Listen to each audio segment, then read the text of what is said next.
When your best isn't good enough, and the opposition appears to be 10 feet tall and throwing fire. Back-to-back strikeouts to end the sixth. Going home to see the faces of the people you do this for is sometimes all that's needed to reignite your fight. The stadium is rocking. With 50,000 plus, the Dodgers believe no obstacle is insurmountable. Game 3 in LA. The headline in Game 1, walk off. The headline in Game 2, walk up. Now the Dodgers hope to write the headlines in Game 3 as the series shifts to Chavez Ravine. 2013 National League Championship Series coverage on TBS is presented by the Venture Card from Capital One. It's Game 3 in the National League Championship Series between the Cardinals and the Dodgers.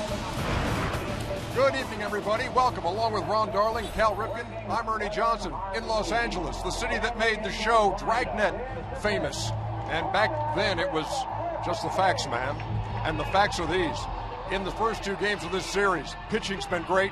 The hitting has not. The Cardinals lead 2-0, and they have their ace, Adam Wainwright, going tonight. Now, those are the facts. Give me perspective. Well, the good news is that the Dodgers are home, and they play really, really well at home, and their starting pitcher, Ryu, pitches really well at home. But the big news of the day is Hanley Ramirez is back at shortstop, Andre Ethier is in the outfield, and all they really have to do is win a game, and they're right back in the series. How have the Cardinals done it? Well, I'll tell you, it's been starting pitching, young starting pitching. They have their ace going tonight. Their bullpen is unscored upon, but they remember last season. They had a 3-1 edge on the San Francisco Giants and let that get away from them. Here's one more fact for you before we go. Only once in NLCS history in a 7-game series has a team lost the first 2 and then come back to win the series. The year was '85. The team was the Cardinals. They did it to the Dodgers, and now 28 years later, LA looking for some payback. The first pitch of Game 3 is coming right up.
Well, that picture pretty much tells the story. Absolutely perfect. Late afternoon here in Southern California, 79 degrees, great forecast for Game 3 of the National League Championship Series. Tonight's batting order is brought to you by the Venture Card from Capital One. Same lineup that the Cardinals used in Game 2 against the left-hander. Matt Carpenter, Carlos Beltran, Matt Holliday, Yadi Molina in the cleanup spot. Then it's David Freese who scored the only run of Game 2. First baseman Matt Adams, then John Jay, who sacrificed fly, scored the only run. Pete Kozma and Adam Wainwright on the mound. Hyun-Jin Ryu on the mound for the Dodgers. Ronnie? You know, Cal, you were talking about how Ryu pitches so well at home. 15 home starts. His ERA is 2.32. Don Mattingly says if he's pitching well, you'll see a lot of ground balls, and most of his pitches will be on the knees. And now one of the segments that is widely gaining popularity worldwide, Cal with the defense. Playing behind Ryu is Carl Crawford, a Gold Glove winner in left field. Ethier, also a Gold Glove winner. And Yasiel Puig in right field. Uribe and Adrian Gonzalez are on the corners. Mark Ellis and Hanley Ramirez is back at shortstop. Behind the plate, catching Ryu, is A.J. Ellis.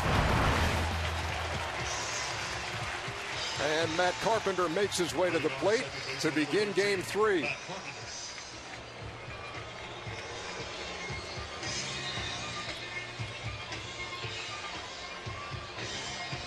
Hanley Ramirez, the 8th rib with the hairline fracture after he took that pitch in the first game. Missed Game 2, in there now in Game 3, which is essentially a must-win for the Los Angeles Dodgers. Well, that's really the biggest part of the story is you got Ethier and Ramirez to lengthen that lineup. If Ryu was watching the game that Kershaw pitched, first pitch of the game put in play by Carpenter for a triple, so he can't just lay in that first pitch. Ryu admitting after pitching in the DS against the Braves that he was nervous in those 3 innings. He misses with the first one. We are underway here at Dodger Stadium. Thanks for being with us here on TBS.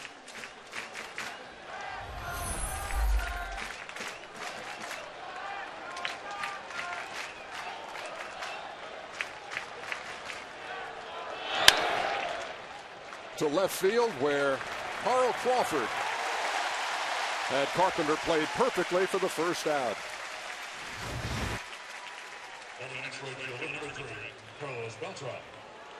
This Ramirez.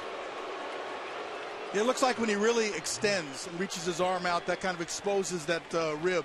I tell you what, he was really impressive in batting practice. I was expecting him to swing the bat gingerly, but he hit a ball out of the right center field on the line in BP. He handled himself really well at shortstop, too. He looks good. Carlos Beltran takes a strike 0-1. It only hurts when he tries to make a baseball play. I guess that's what you're saying. Yeah, that little piece of video we just showed you came as they were throwing the ball around before play began here moments ago. Ryu quickly ahead of Beltran. No balls and 2 strikes. Beltran, of course, knocking in the 3 runs in the opener. And saving the game for the Cardinals with his defensive play, the throw to the plate that nailed Mark Ellis. You see that stat we showed you, though. Almost all of the damage he does is from the left side of the plate in the postseason. A good sign for Rio. Locating his fastball and keeping it down, getting ahead in the count. We didn't see that in the first start. The 0-2 from the Dodger lefty. And it's a ball and 2 strikes. And the reason that's important is if you establish the fastball low, then to get the hitter looking down there at the bottom of the kneecaps, that's when the changeup becomes really deceptive.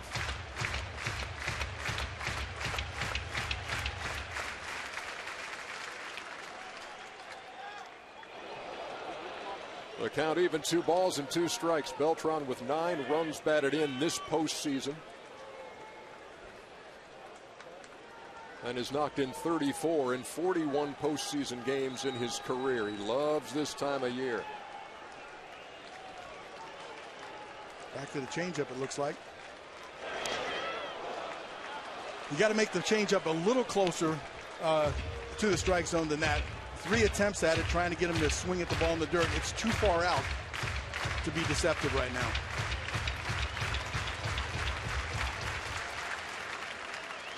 The catcher Ellis has said of Ryu, he's the Clayton Kershaw of Korea. And after being ahead 0-2, he walks Beltran with 1 down. That changeup has to look like a strike at some point to the hitter, and that's what I was referring to. When you bounce it that far out, it never looks like it's in the strike zone. Big walk. Brings Matt Holliday to the plate, looking for his first hit of the series. He's 0 for 8 with a couple of strikeouts. Did I actually say big walk? I'm thinking about John Smoltz. A walk is the start of a rally in the playoffs. The one good thing about Ryu this whole season is that he's been great in inducing the double plays. 26 of them. That was 3rd in the National League. But on the other side, Wainwright was 1st with 32. So we could see some double plays today.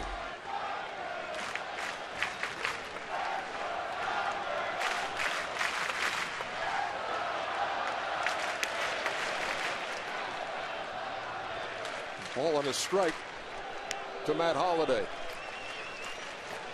Ryu pitched for 7 years in the Korea Baseball Organization before the Dodgers signed him. Lost his major league debut and then went 12-2.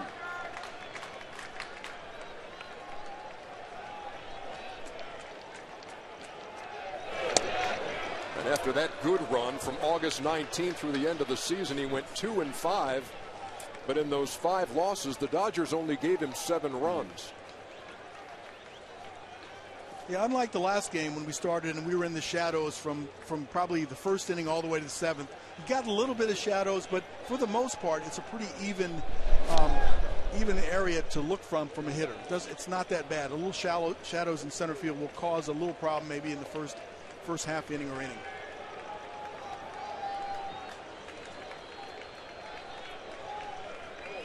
Beltran has a lead at first. Holliday in the air to right field. Puig. 2 down.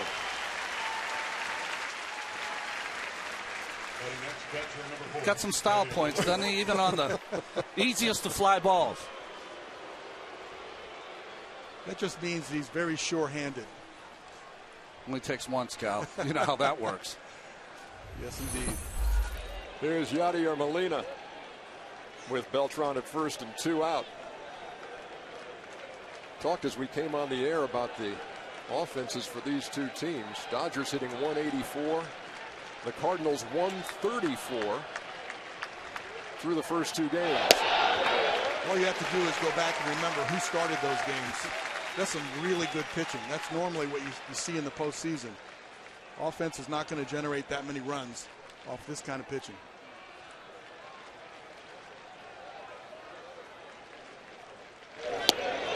Breaking pitch on 0-1, and it's no balls and 2 strikes.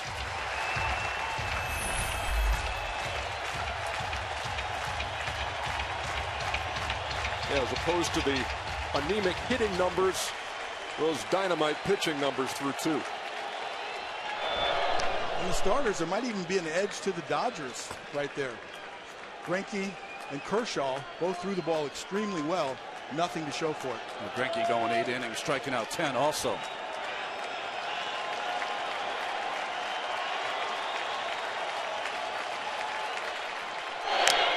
Molina fouls back the 0-2. Now that fastball up out of the strike zone was by design. That's part of the way that he strikes out or gets people out. He'll elevate his fastball. But for the most part, if you're scouting him and look at him, he wants to get that fastball down to set up the changeup. That's by design. Time is called, and Ryu was the last guy in the place to know it.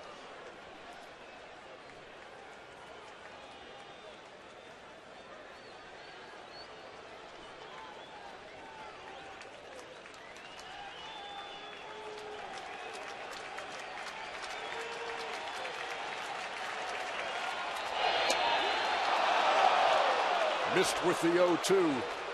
That's Mike Everett calling the balls and strikes today. I think Mike Everett's one of the best balls and strikes umpire in major leagues. He's usually right on top of his game. That's the kind of changeup you want to throw, though. That's probably the best changeup he's thrown. Strike 3 called to Molina. And we head to the bottom half of the first in game 3.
Tonight's batting order brought to you by the Venture Cards from Capital One. Carl Crawford leading it off for the Dodgers. You see Ramirez back in the 3-hole. Gonzalez hitting cleanup.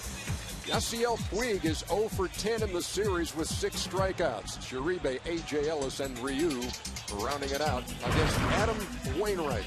Well, Adam Wainwright is 2-0 in this postseason with a minuscule 1.13 ERA. He only has 1 walk and 16 innings, but if he has an Achilles heel, in the first inning in the regular season this year, his ERA was 6.09. First pitch to Carl Crawford. Breaking pitch misses 1-0. Wainwright's 32 years old. He's 6'7", 230. Beat the Pirates twice in the National League Division Series. And in those 2 starts, worked 16 innings, gave up 2 earned runs, struck out 15, and walked 1.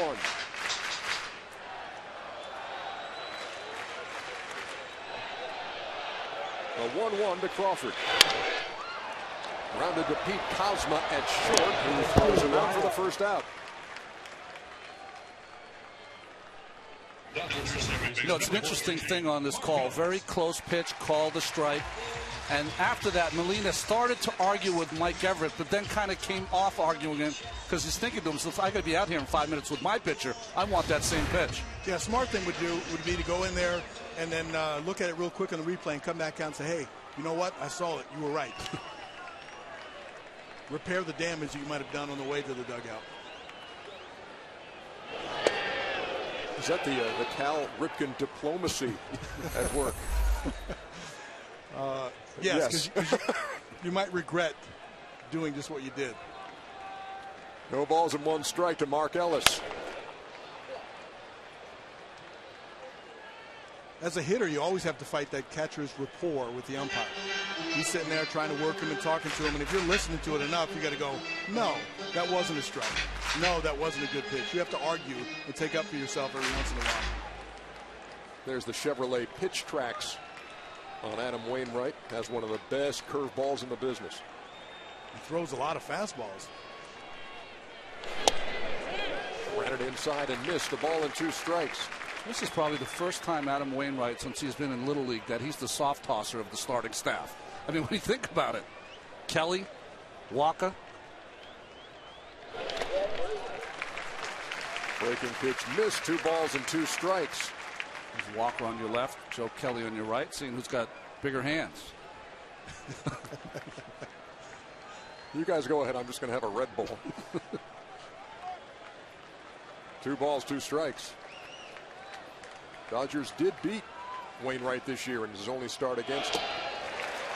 That came on August 5th in St. Louis. And for his career, 4-4 with an ERA around 3. You showed that was 69%, Cal, but that includes fastballs, and he throws a cutter also. 2 different fastballs. Payoff pitch. Tried to check his swing. Ball got away. The tag applied. 2 up and 2 down as Wainwright registers his first strikeout. Not really anticipating a curveball on here. Got fooled and got it out there a little bit too much. Tried to play it off. It didn't work this time. Well, let's watch Hanley Ramirez now, who sat out game 2 with the sore ribs. Later diagnosed after a CAT scan as a hairline fracture of the 8th rib on the left side. Swinging at the first pitch. Shallow center. And that ball is going to fall behind Carpenter and in front of Jay. Ramirez on with a bloop single.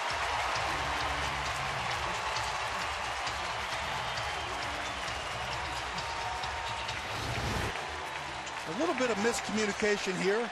Carpenter might have been the only one to have a shot at this, but it's out there a pretty long ways. All of a sudden he thinks Jay might have a better shot at it. What he did is he took his eye off the baseball. I think it was up there so long, like you said, Cal, he thought that at some point he was going to be called off, and he never was. I tell you, big power hitters will make the center fielder break back. They take a big swing and hit it right on the end of the bat. It looks like it's hit really well at first, and then you can't recover. So with 2 down, here's Adrian Gonzalez, with Ramirez leading from first.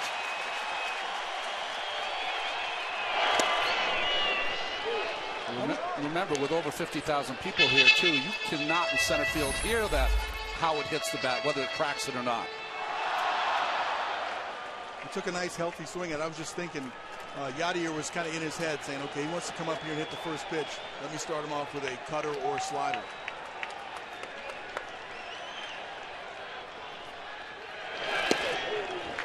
Breaking pitch stayed outside. Ball and a strike. Gonzalez 1 for 5 in the series. Has walked 3 times and struck out 3 times. I don't know if you saw that, but Yadier kind of pointed to Adam Wainwright with his fingers to his eyes and saying, watch Hanley. You don't know, he might sneak off and steal this bag.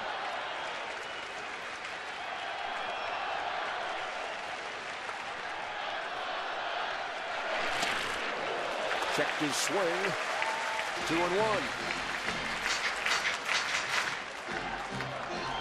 You see Molina constantly looking up to the hitter to see if he might be checking when the signs are, but many times I think he's reading your mind.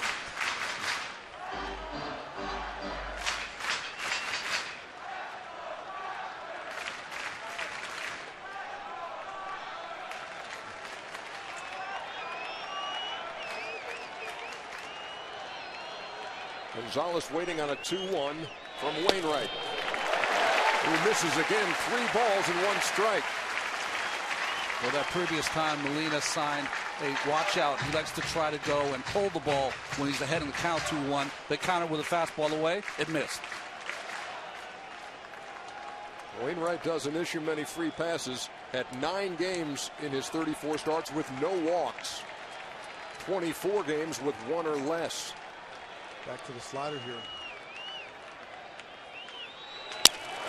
Another broken bat, and Carpenter flags this one down for the 3rd out. 1 inning in the books in Game 3 in L.A.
Everything Goodyear has learned making tires for superior performance inspires what we roll into yours. Goodyear, more driven.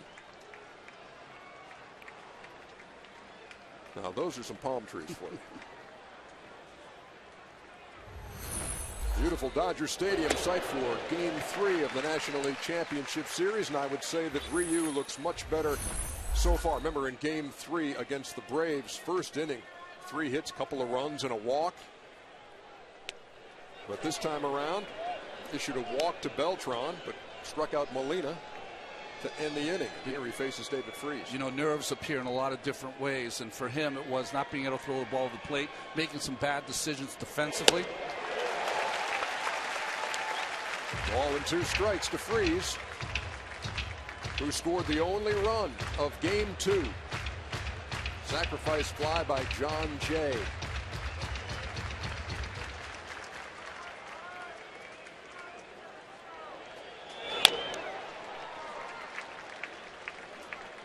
Freese is 1 for 8 in the series, 4 for 24 in the postseason. And I thought it was really interesting to hear his comments as they took this 2-0 lead here to Los Angeles. He was the star of the 2011 World Series. As he grounds it to third. Routine for Uribe. But what David Freese said was that he thinks more about the Cardinals losing the 3-1 lead to the San Francisco Giants in the NLCS a year ago than he thinks about the World Series win the previous year. I think to a man, every one of those Cardinals feels that same way, that they want to are happy that they got the 2-0 lead, but they know that it can be very precious and go away. That brings up Matt Adams. And the Dodgers put on the shift. 3 infielders on the right side. You know, it's not really that you let your guard down. But sometimes you can play a little overconfident when you're up. And you got to remind yourself all the time, this game is important. Play it the same way. The 1-0. 2 balls and no strikes to Adams. Normally pitches around 90 or 91, but he reached back for a little extra, 94 with that high fastball. So he's got it when he needs it.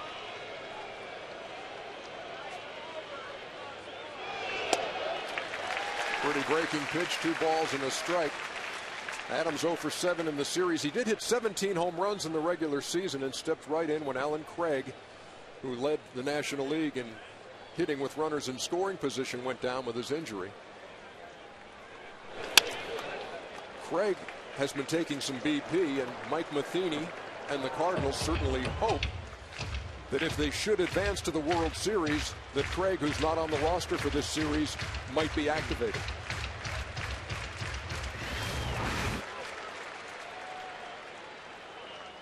He's an RBI machine.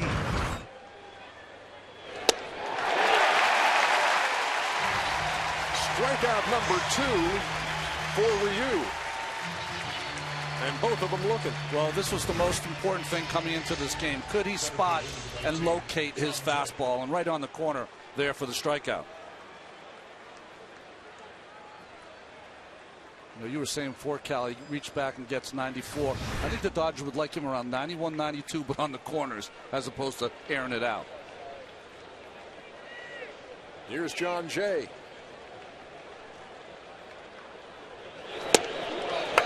Like a broken record on a lot of these Cardinals, but he also looking for his first hit of the series.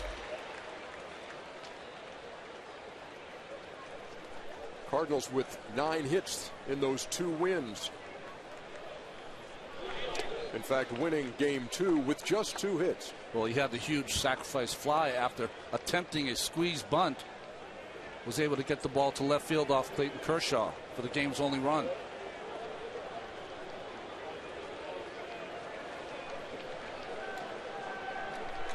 Ball and a strike to the Cardinals center fielder. Here it comes. Checked his swing, fouled it off. 1 ball and 2 strikes. You know, Ryu looks pretty sharp with all his pitches right now. Got a couple breaking balls over behind in the count. Starts hit her off with a breaking ball. He's made some really good pitches with his fastball.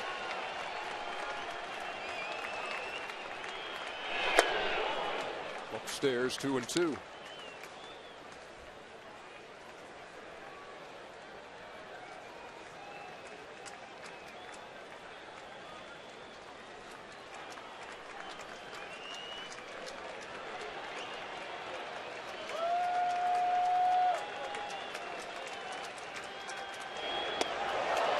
Big slow breaking pitch and just missed on the count full. I like that sequence because the high fastball sets up the curveball. Because the ball starts on the same plane, it fools the hitter and brings it down. He fooled him, he just didn't make the pitch with the curveball down low enough.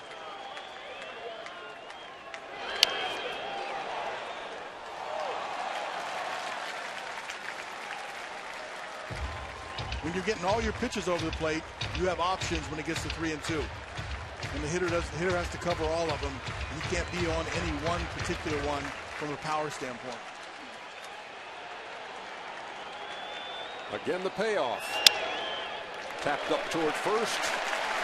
Easy play for Gonzalez. And that's a 1-2-3 inning for Ryu here in the second. They celebrate the Dodger history here in LA. Lots to show off.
Welcome back to LA, where the Dodgers will try to snap a 20-inning scoreless streak against the Cardinals.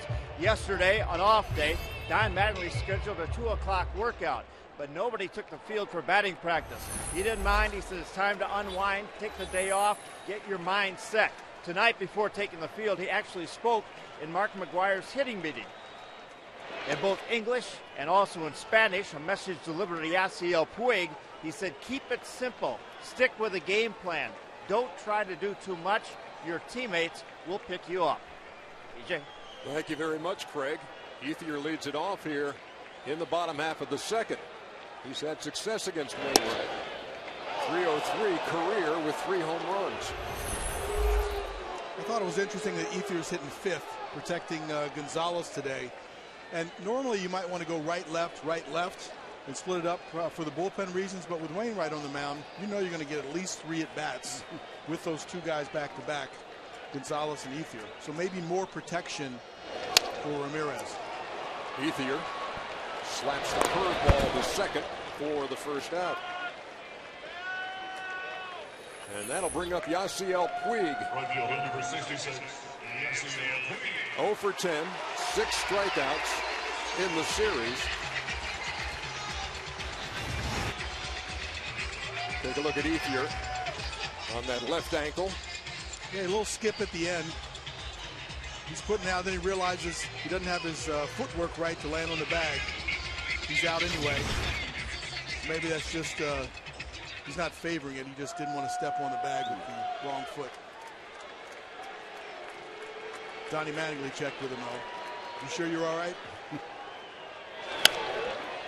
Puig swings at the first pitch and fouls it away 0-1.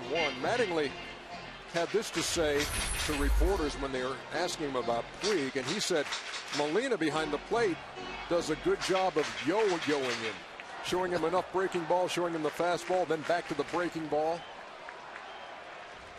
End result, 0 for 10 in the series. Ball and a strike. That yo-yoing is unfair to the hitters. Unfair. Shouldn't allow yo-yoing in baseball. 1-1. I will have to say, Yadier has always had that reputation, but watching him more closely and watching him go from pitch to pitch, he really does react to what the hitter reacts to. And that's not easy to do. There's been some pitchers like Greg Maddux was really good at reading what happened on a swing. Catchers sometimes can't quite see it because they're behind the batter. But Molina does. Breaking pitch and a beauty. 2 balls and 2 strikes. Well, that's what Wainwright has. That's one of his biggest strengths. You're in a fastball count. He can counter with a curveball for a strike. Great weapon. Saw the left knee buckle on Puig.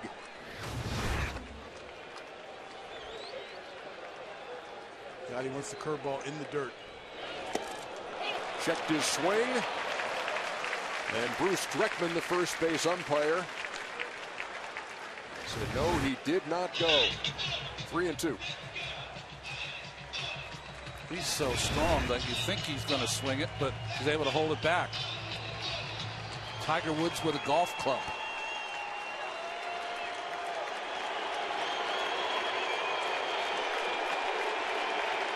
Back to it. No hesitation. Maybe a little hesitation.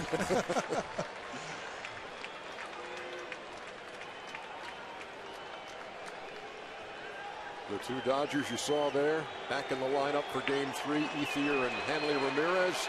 Puig waiting on a 3-2 and stays alive.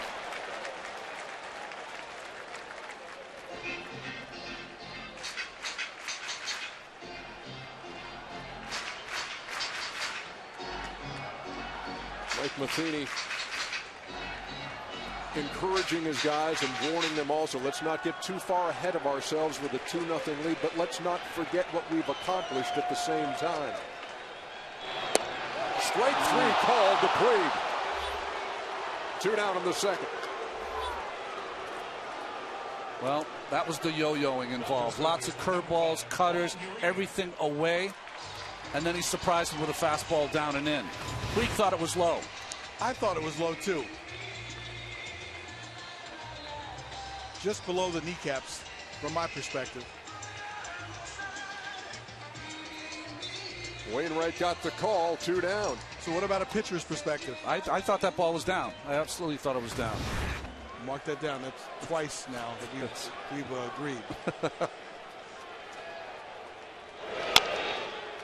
Uribe taps it right back to Wainwright. And that is an easy 1-2-3 inning for the Cardinals. 2 in the books in LA.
One of the greatest ever, Dustin Hoffman, in attendance here at Dodger Stadium. Follow the NLCS on TBS wherever you go with postseason.tv. Get alternate camera angles, live batting practice, real-time highlights, and more on desktop and mobile devices. Get postseason.tv for just $4.99 at MLB.com. Top of the third in Game 3. And Pete Cosmo, the Cardinals' number 8 hitter, leads it off against Ryu and tries to punt his way on 0-1.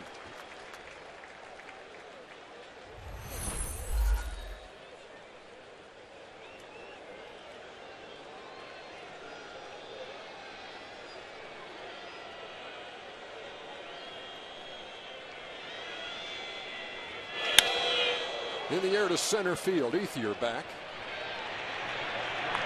1 down here in the third.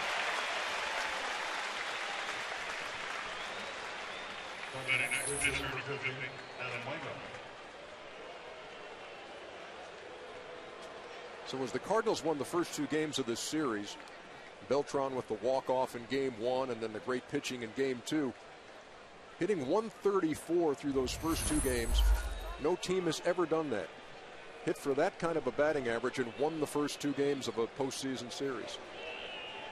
But the Cardinals got it done at home, and here they are with their ace Adam Wainwright on the mound and at the plate here in the third. Well, one of the better hitting pitchers, just like all the St. Louis Cardinal pitchers. Good athletes, good at the plate.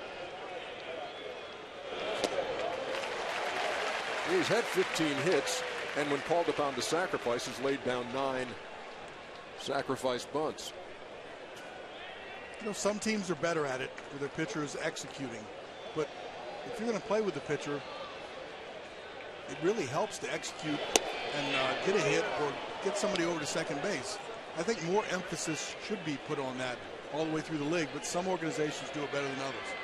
Well, if you're looking for an edge at any position, that's an edge that you could really quantify and get better, like getting bunts down and putting the ball in play. Strike 3 to the Cardinals pitcher. Third strikeout of the night for Ryu.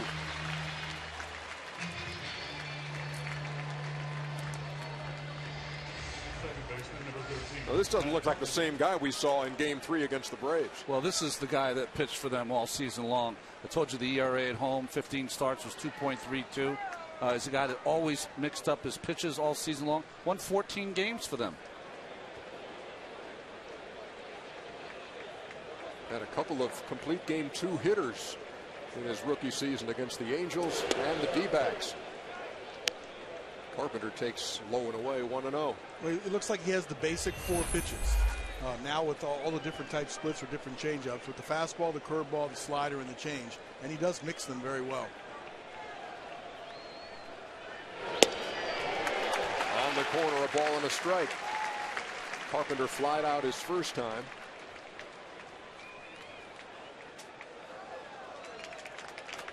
Has a couple of hits in this series after managing just one when the Cardinals beat the Pirates. Tapped up toward first. Gonzalez to Ryu covering. And that's another 1-2-3 inning. We're in the middle of the third in Los Angeles.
To get exclusive behind-the-scenes access and expert opinions from the biggest names in sports, check out Behind the Mic, powered by Ford, on BleacherReport.com/Behind the Mic. Bottom half of the third inning here at Dodger Stadium in Game 3 of the NLCS. 8-9-1 due for the Dodgers. Dodgers haven't scored in 21 innings. as an offense, you're in the lineup. Get a little testy? Do you everyone trying to do too much, or? I'm in a bad mood for sure. But yeah, I think it's just like hitting is contagious. Not scoring runs is a little bit contagious too, because you go up there and try to make it happen yourself, and you're just one part of the offense. Just stay within yourself, do what you can do. A.J. Ellis takes a strike. That goes back to what Craig Sager said in his report too about the hitters meeting. Don Mattingly and Mark McGuire, and keep it simple and don't try to do too much. That's easier said than done in the playoffs, because you have emotions. You're trying to contain those emotions, and especially if it's your first experience. Yasiel Puig, you can tell that he is all amped up, and you have to control that so you can perform.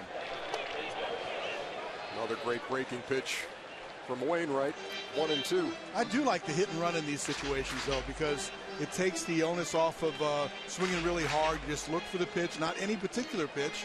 You realize you have to swing and put the ball in play, and sometimes the hit and run play will get an offense going.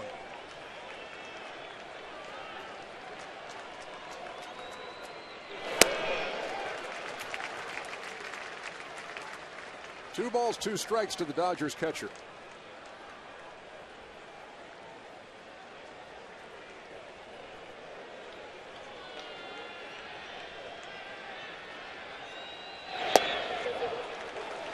Nibbled at the corner and missed. Count full.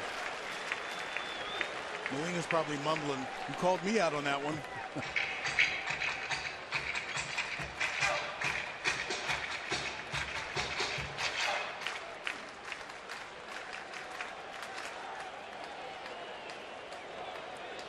Wainwright with a 3-2. And Ellis stays alive. It's interesting when you are pitching in a count, what you can do as a pitcher. 2-2, he tried to pick off that outside corner, missed. 3-2, though, he's got to get more of the plate, more advantage to the hitter.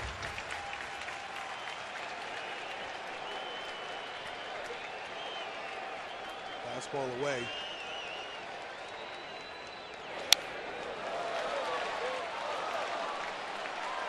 Wainwright is a great control pitcher in the postseason now. Only one walk in 18 innings.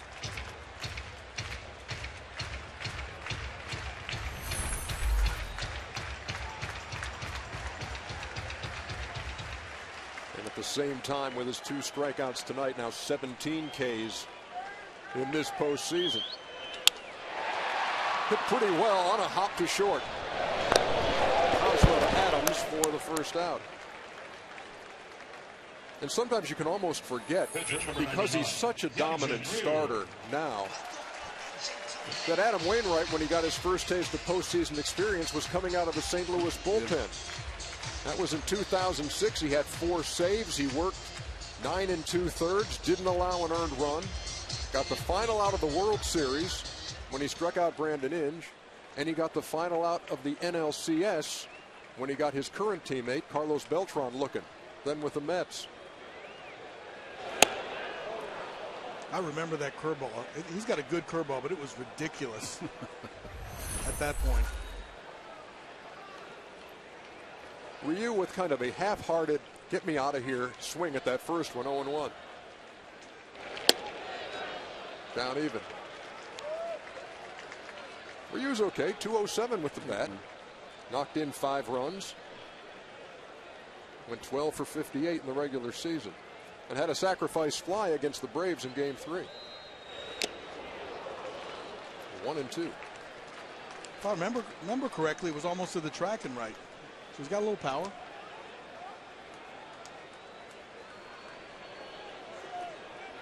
Put that elbow guard on to protect his throwing arm.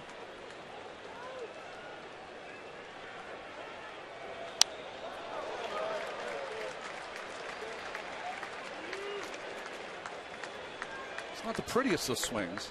He gets the job done, but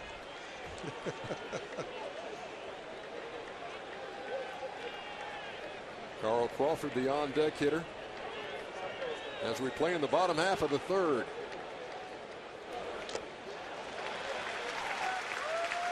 Count even, 2 balls, 2 strikes.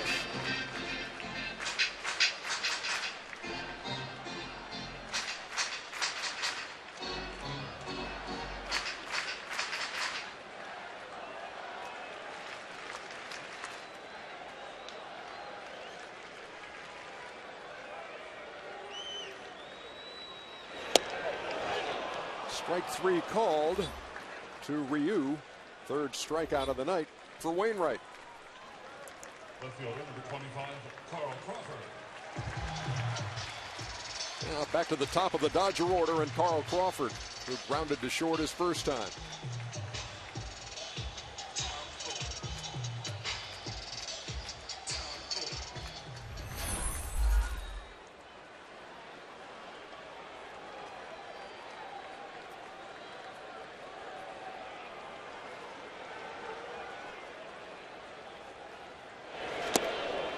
Big swing, comes up empty. 0-1. Last time Dodger fans saw Carl Crawford, it was the clincher against Atlanta when he hit home runs in his first 2 plate appearances. And he performs well against the National League's top 10. Guys that have the most wins, he hits 375 against. And the guys that have the most Ks, he's a 353 hitter. And he's swinging the bat well right now. He's hitting the fastball to left center field, left field, and then driving the breaking pitch.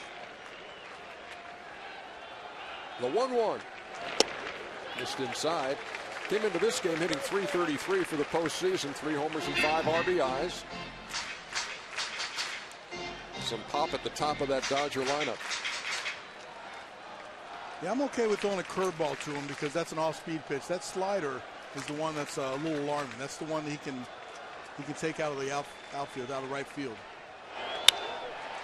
1 hop to Carpenter at second. 3 up, 3 down here in the third. We head to the fourth in game 3.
'13 National League Championship Series coverage on TBS presented by the Venture Card from Capital One.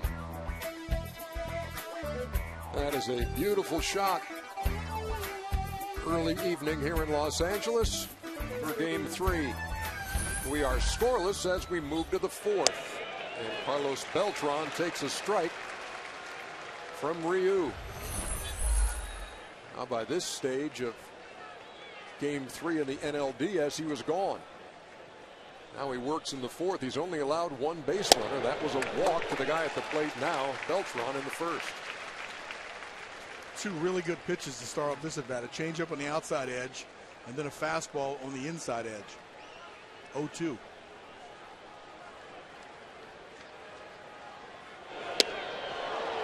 Missed inside, 1-2.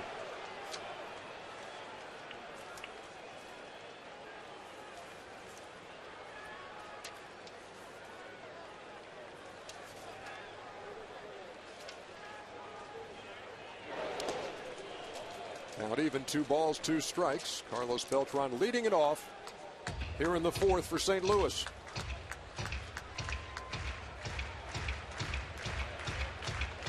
Starting to have the same feel as Beltran's first at bat. Got ahead really quickly, and then he worked the walk. A couple change-ups down in the dirt that were too far out to swing at.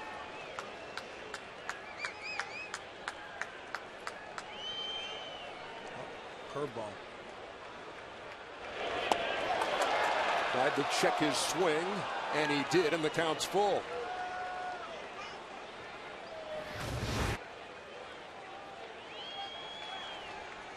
Yeah, from the front, I thought he actually made a little bit more of an attempt, but from the side, you can see he did not.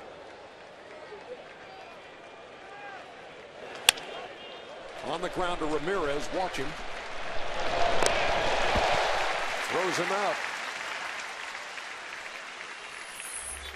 Let's go down to Craig Sager. Segs. Well, Ryu already has gone further than he did in that last outing against the Atlanta Braves. We talked to him yesterday with the translator, and he said he made too many mistakes early. He has to go out there and concentrate. His big battle, he says, is finding a good balance between how anxious he is and how nervous he has to be. As for the pressure of the postseason, he says, I've been there before. He's a 7-time Korean All-Star, won a gold medal at the Beijing Olympics, a silver medal in the World Classic. He says, anytime you have to win, I feel it's the same pressure, whether it's here in the United States or whether it's across the globe. DJ? Thank you, Segs. Yeah, he's renowned as a real competitor. It was kind of interesting when you read transcripts of press conferences and that kind of thing, as Holiday takes outside. He was talking about only going 3 innings in that first game against the Braves and said, you know, it was nerves, and I'd be very happy to get 5 innings in this start, which is not exactly something that Dodgers would be thrilled with. But again, I think sometimes in translation those things get lost a little bit. Well, I thought the interesting thing was he said, nerves are an interesting thing. I want to be nervous. That's part of going out there. But don't get so nervous that you're trying to overthrow the baseball. He's a kind of tempo kind of guy, and he's in a nice tempo right now. The 2-1 to Holiday. To first. Look at the play by Gonzalez. And Ryu covers. That's what Gold Glove first basemen do.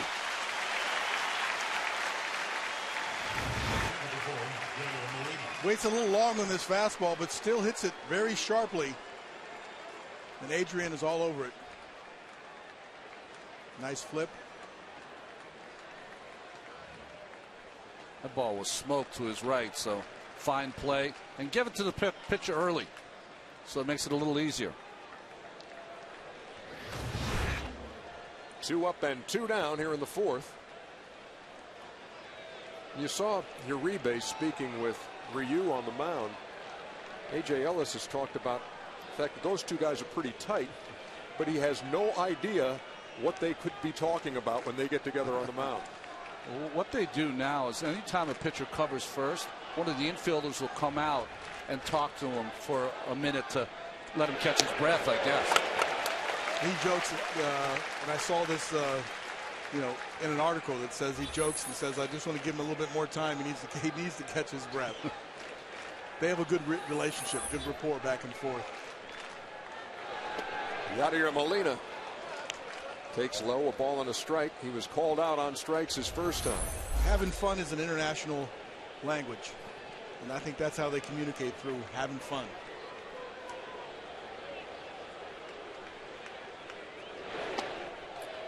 Checked his swing on the 1-1. 2 balls and 1 strike. You know, Molina is such an intelligent catcher. I think he translates that to his hitting and gets himself into where he sits on certain pitches, because that's what he would think about when he's behind the plate.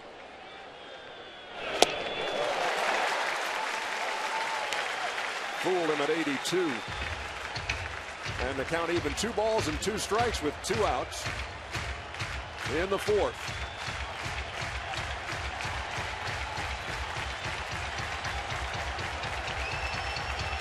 Molina taking his time.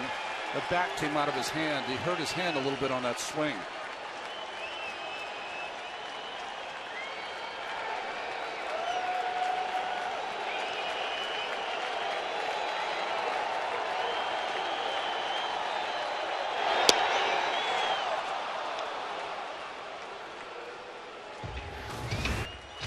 I've had this happen before, Cal. It gives you a little stinger in your hand.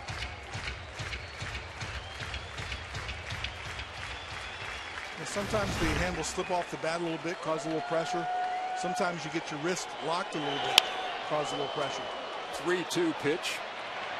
Hit to fairly deep left center field, but Ethier had plenty of room. And that's another 1-2-3 inning for Ryu. We're in the middle of the 4th.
This copyrighted telecast is presented by authority of the Office of the Commissioner of Baseball and may not be reproduced or retransmitted in any form, and the accounts and descriptions of this game may not be disseminated without express written consent.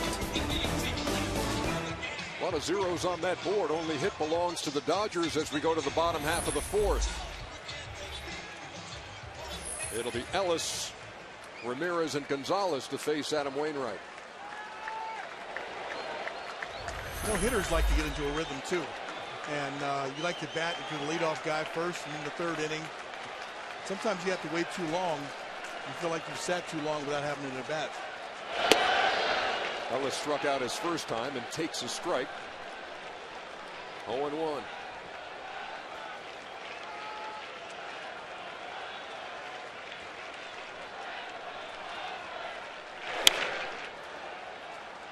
And right away, Wainwright ahead 0-2. Well, I know his former manager, Tony La Russa, likens Adam Wainwright to a pitcher he had in Oakland, Dave Stewart. And Dave Stewart had his stare, but Wainwright gets locked in also. All business.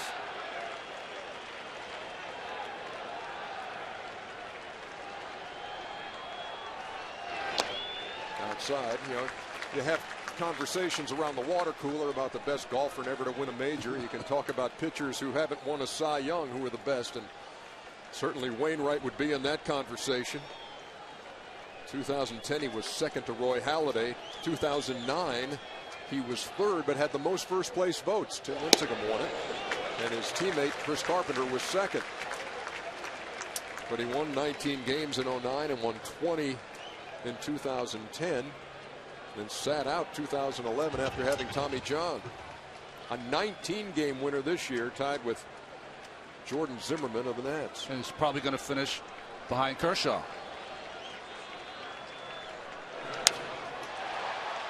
Into right center field, John Jay, and Beltran let it fall in between them. And Ellis is at second, sliding with a double.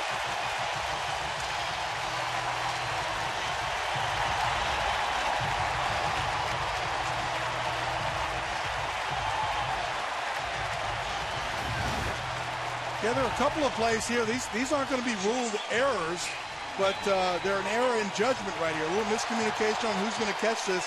That's a catchable ball. Normally the center fielder takes charge. He has priority over the right fielder. That's a big leadoff double, which shouldn't have been one. There was a day when Carlos Beltran would have called anyone off that baseball, but at this point in his career, it's John Jay who has to take everything. You think back to game one and the play in which Beltran called off Jay to make the catch in right field and throw Ellis out at the plate. On this one, they stared at each other, the ball dropped, and Ellis stands at second in a scoreless game with nobody out. And here's Hanley Ramirez. He had a blooper fall between Jay and Carpenter in the first.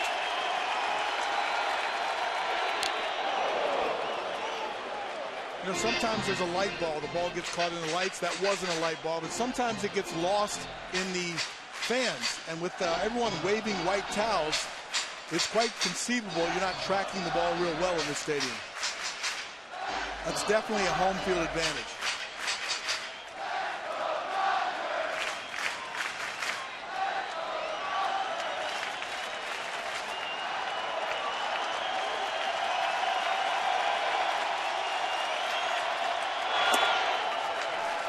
Ramirez takes, and the count even, a ball and a strike. If you're just joining us, Ramirez with a hairline fracture of the 8th rib on his left side, sat out game 2. Back in the starting lineup here in game 3 with the Dodgers trailing 2-0.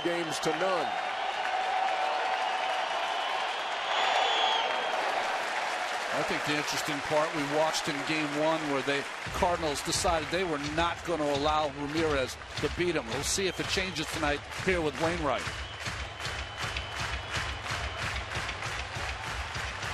I don't see him giving in. He's been throwing off-speed pitches, sliders, behind the count. He's out to make a pitch.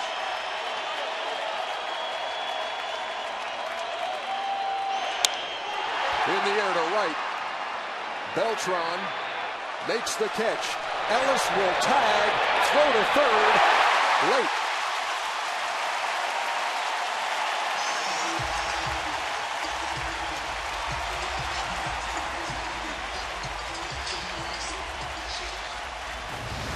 It's a great piece of hitting right here. Hanley tried to drive him in, but he hit the ball to the right side and moved Ellis up. Strong throw by Beltran, but a little too deep. Beltran trying to throw out Ellis again on the bases.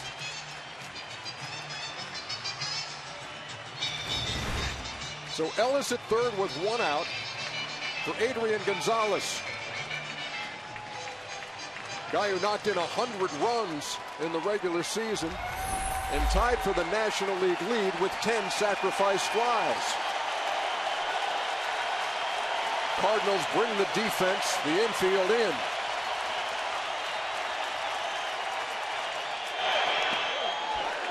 The Dodgers have not been good at getting that runner in from third base here in this series. They're 0 for 5.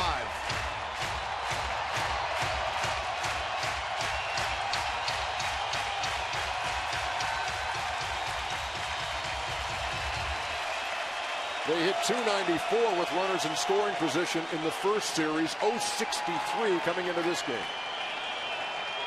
As a hitter, you want to hit with a guy on third base and less than 2 out. Takes the pressure off the base hit. Use the big part of the field and try to drive the ball out there. Turned on it and fouled it almost into the St. Louis dugout. But this situation also, you'll get the very best from the pitcher on the mound. He bears down a little harder. He makes better pitches. Sometimes it's a battle over who becomes more impatient, the pitcher or the hitter.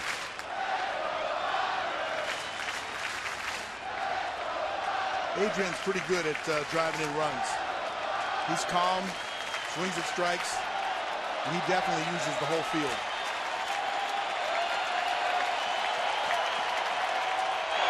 One is line to right.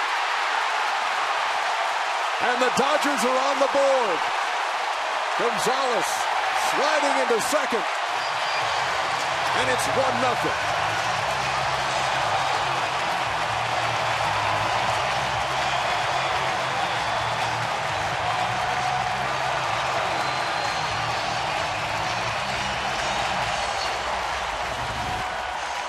This looks like a slider or a cutter in the inside. 91 miles an hour, pulls his hands in, gets jammed a little bit, but strong enough to muscle it down the right field line. One of the few disagreements you'll see between Wainwright and Molina. Molina called for a curveball, he shook it off. Called for a fastball away, he shook it off, and he went to the cutter. Third choice is not a charm.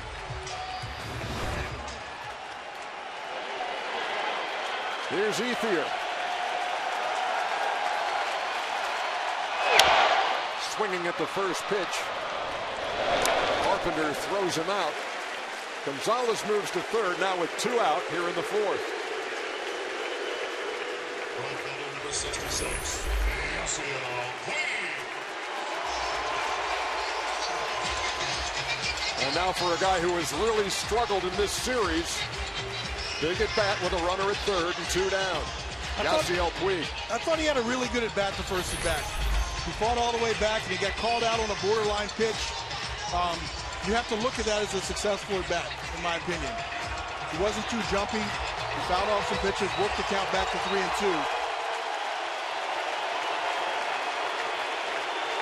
He has struck out his last 5 times at the plate.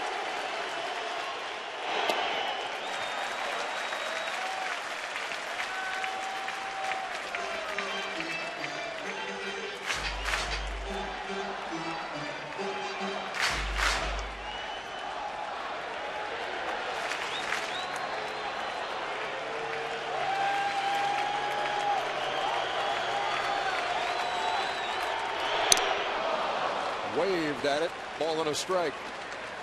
You know, everyone usually figures out that the Cardinals seem to play perfect baseball every October, but a mistake in this inning has been the difference.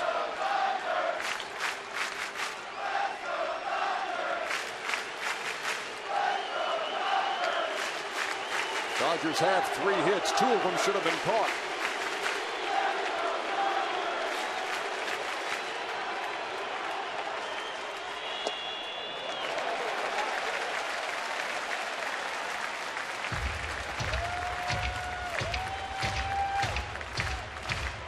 Hard stuff in, the soft stuff away.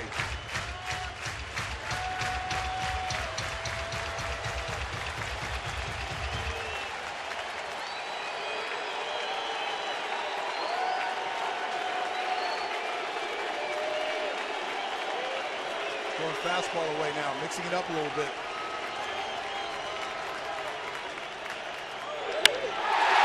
Hit pretty well to right. Beltran back. That ball is off the wall. Gonzalez scores from third, and look at Puig. He makes the turn, and he is standing at third with a triple.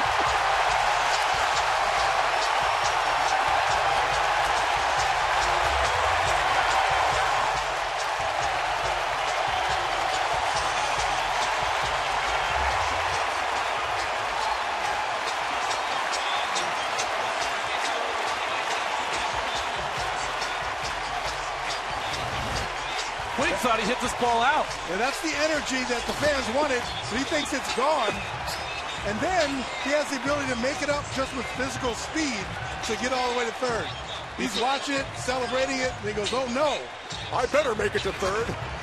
And then he turns it on right about here.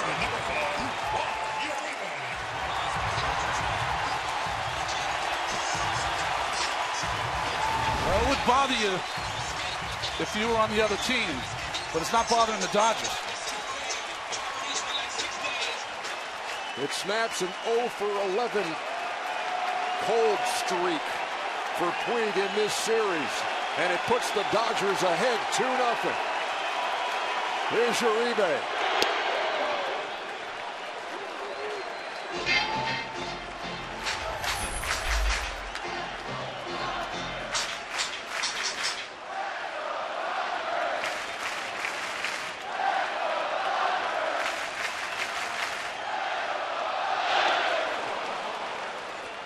Uribe tried to hold up, couldn't. No balls and 2 strikes. Wainwright pitching from the stretch. You never know. Puig might steal home. You said the right thing. You never know. It's hard to take your eyes off him. Uribe goes down on strikes, but the Dodgers in 22 innings of frustration, they score twice, and we head to the 5th.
Top half of the 5th here at Dodger Stadium.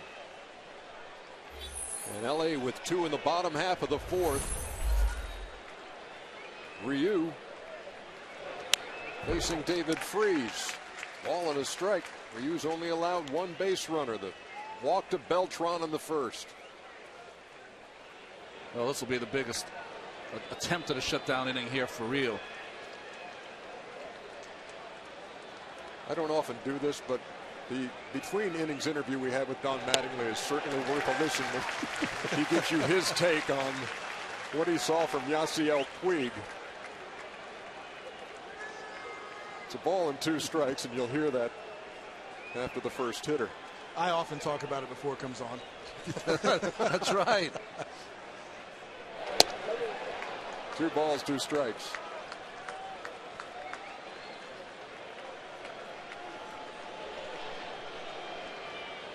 Freeze grounded to Uribe his first time.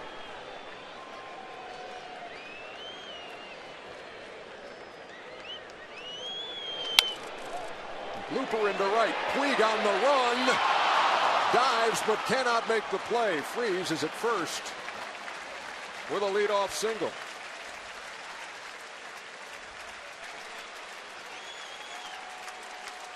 And without further ado, moments ago we spoke with Dodgers manager Don Mattingly.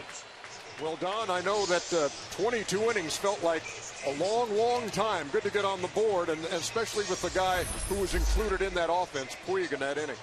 Yeah, it was nice to get on the board. Big hit by Adrian. And then Yasiel does his thing. I guess he thought it was way gone when he was looking at that one, but we'll take it. Like I said, this kid, he's so emotional, and it's like he's playing Little League, It's just great to watch, but it makes you shake your head a little bit. Yeah, up until last at bat here, it's been pretty uneventful, but that's good for Ryu. Oh, no question. He's throwing the ball well. We talked about it earlier. He's been aggressive with the fastball on both sides. Been able to use his breaking ball, and the changeup's always there. Our thanks to Don Mattingly and to Mike Matheny earlier for their time. And see David Freese, they were checking on him. He's okay, and he leads at first. That was the first hit of the night for the Cardinals.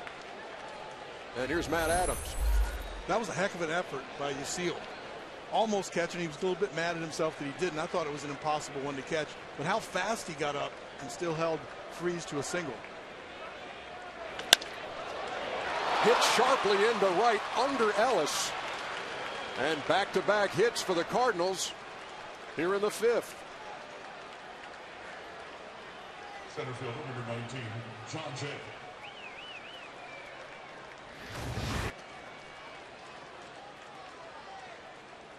Just off the end of his glove, and then gets up really fast to get to the ball. It's an amazing athlete. So Freeze leads it off with that single, and then Adams follows, so they're at first and second with nobody out. And now the Cardinals are going to pinch run for David Freeze. Daniel Descalso. Watch when he was in the box and hitting, he kind of turned over his ankle. And then when he ran to first on that hit in front of Puig, he ran very gingerly, and then even more gingerly between first and second. So he's out of the game with an ankle problem.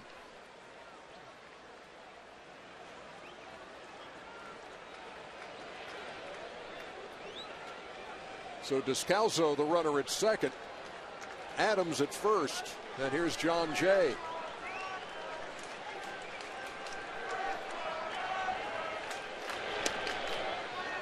Freeze had ankle surgery in 2010 on his right ankle. Cardinals are hoping that he didn't re-injure that leg. So Ryu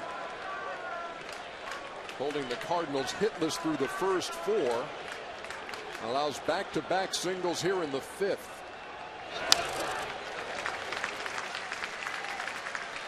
Ball and a strike to the Cardinals center fielder. Grounded to first, his first time.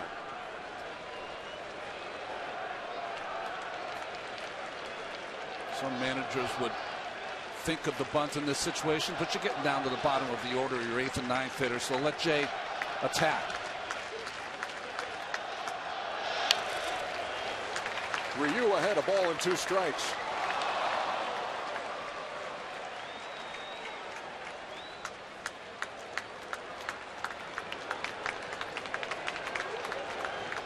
Maybe in a tie game, they might choose the bunt here to get the run scored first. But now down by 2, they're looking for a crooked number in this inning.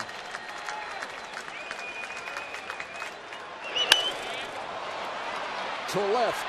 Crawford had him played perfectly, and they're easily going to double off Descalso.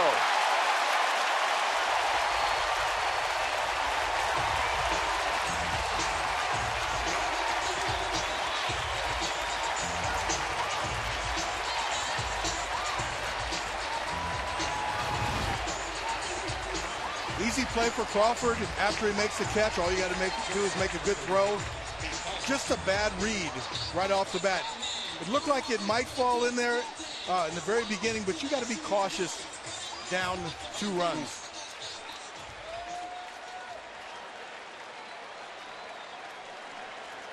But as bad a read as you'll get, because that was a routine play for Crawford. So now 2 down and a runner at first for Pete Kozma. You want to score, you want to get a good jump, but there's nothing wrong with bases loaded, no outs if it does land. Well, you thought coming into this game the Dodgers would be tight, but it's the Cardinals who have had mistakes.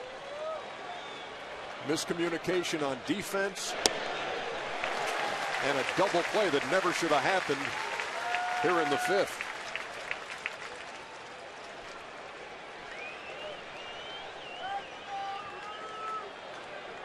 Ball and a strike to Kozma.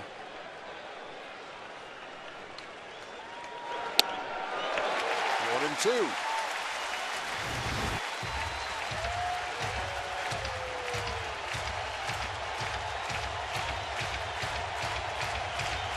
With a look at Freeze, who's been lifted for a pinch runner. Descalso, who was doubled off on the looper to left.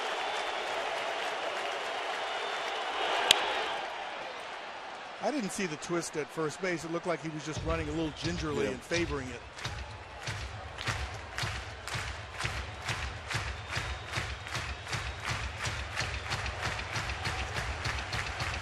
With no real attempt to go for 2.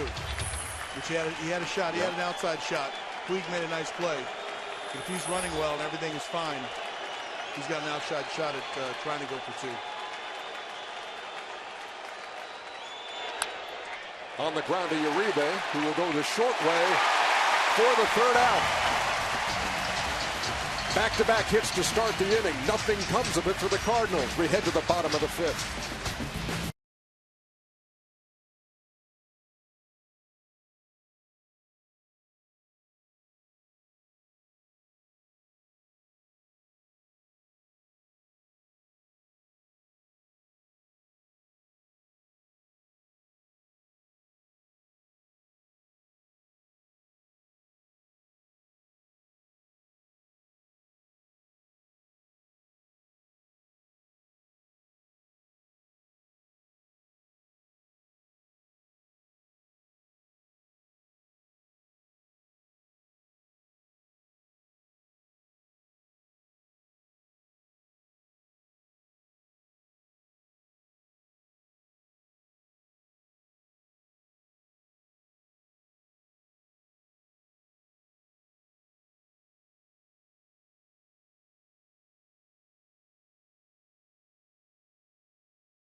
We are back. The upcoming schedule brought to you by Toyota. Let's go places. We're here for Game 4. Tuesday night, 8 o'clock Eastern on TBS. Day game on Wednesday if Game 5 is needed. And then, if needed, Friday and Saturday back at Busch Stadium in St. Louis. Dodgers on top 2-0 as they hit in the bottom half of the 5th inning. And the catcher A.J. Ellis will lead it off. He looked at those first 2 games of the series and said, look, they beat our aces. Now we got to beat their ace. And it's something you got to be very careful as a broadcaster saying, and as aces that they defeated. And but they did. They beat, Greinke and Kershaw went in the first 2 games. Cardinals came out with wins, and now it's Wainwright. And this ball is hit pretty well to right center field. Off the glove of Jay. And Ellis round second. He's going for third, and he's in with a slide.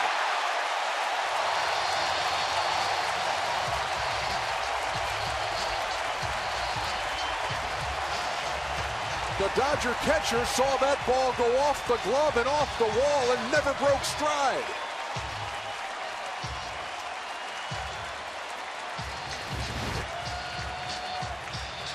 There's a drive hit really well to right center field. Jay makes a valiant effort, stretches all the way out off the end of his glove. I think Beltran got caught watching the play, and he wasn't over there in time, and Ellis takes advantage of it, stretches it into a triple.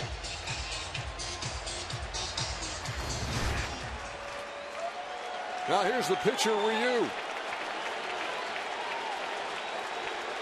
Cardinals down 2-0, bring the infield in. Ellis leads from third.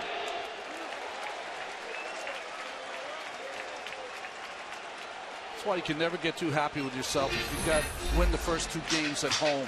Because that bottom of the 4th, top of the 5th, you can feel the momentum change in this series just in that little inning.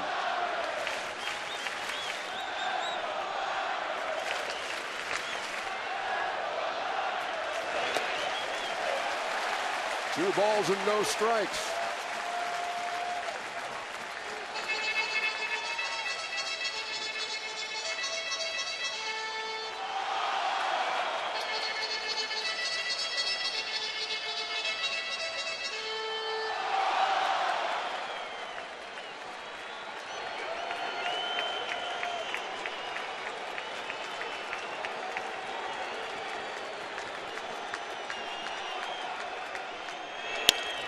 Grounded off the glove of Wainwright, but Carpenter throws him out.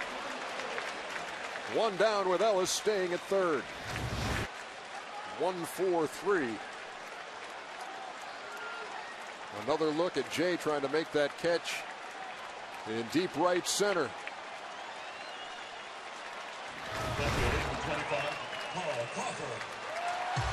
How that play usually happens is if center fielder is going there, the right fielder will speed up to back him up. In case he doesn't make the catch, the ball comes off the wall, and you're right there. Beltran did not do that.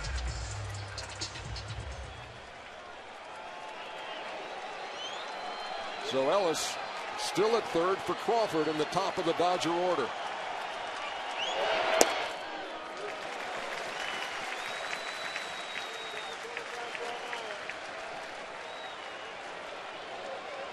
Ryu had a pretty good at bat, hit the ball fairly hard on the ground.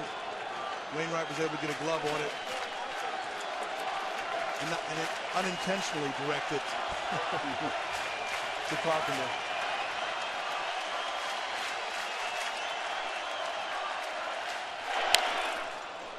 Ball and a strike to Crawford, who was grounded to short and grounded to second. Does have 5 RBIs this postseason, but none in this series.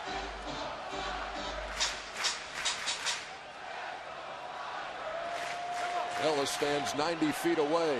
You know, squeeze is always a possibility, but I don't feel it here.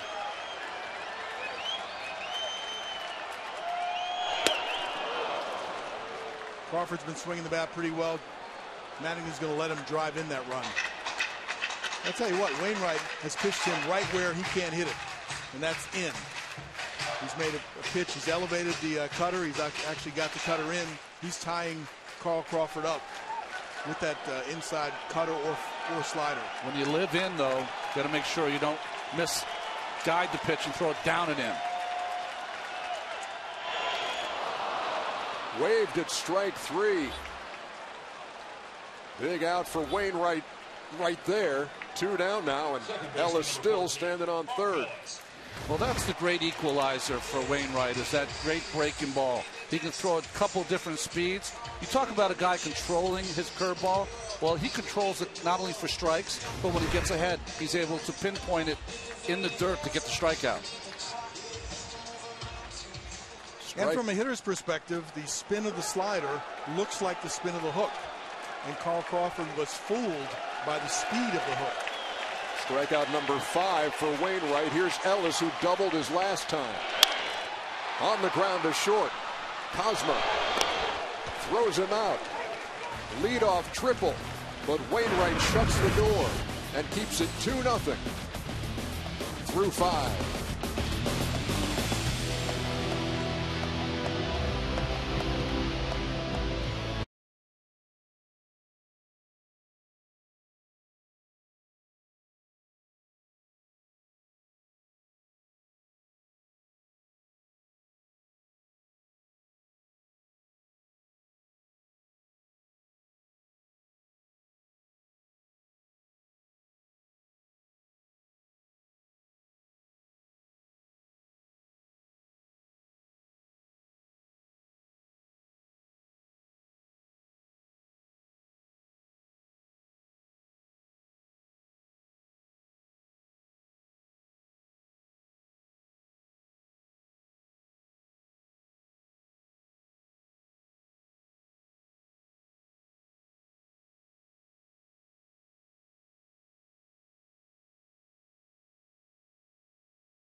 Aerial coverage provided by Goodyear. Everything Goodyear has learned making tires for superior performance inspires what we roll into yours. Goodyear, more driven. Zipping right along into the 6th now in Game 3 of the National League Championship Series. And Adam Wainwright leads it off against Ryu. Last year when the Cardinals had their edge over the Giants 3-1, it was Barry Zito, a left-hander, who pitched a fantastic game. Ryu trying to replicate that here. Fouled off, and that bat goes right into the camera well. Hope everybody's okay down there.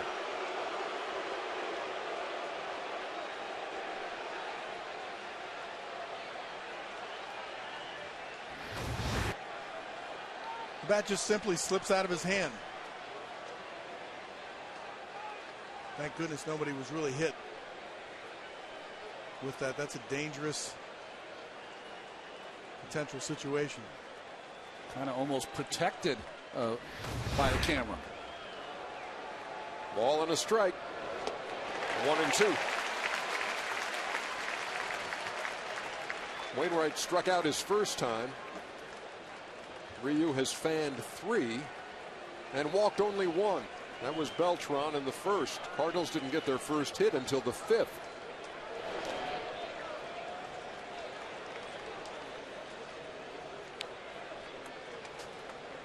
Wainwright keeping the game 2-0 in that last inning was big. Man on third, 3 shots at getting him in. He didn't allow it. On the ground to Uribe. Wainwright running hard to first. They got him by a step, 1 down.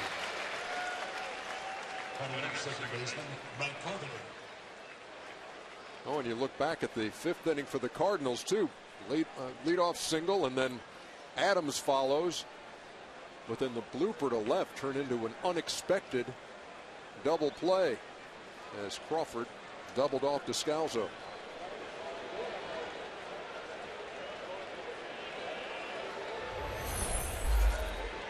Now here's Matt Carpenter in the top of the St. Louis order.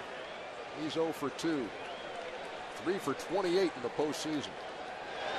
And this from a guy who put up MVP type numbers in the regular season. But the Cardinals all year underperformed versus left-handed pitching. 238 average against left-handed pitching, 280 against right-handed pitching, and their record was 19-23 when a left-handed started the game. Ryu jumps ahead 0-2.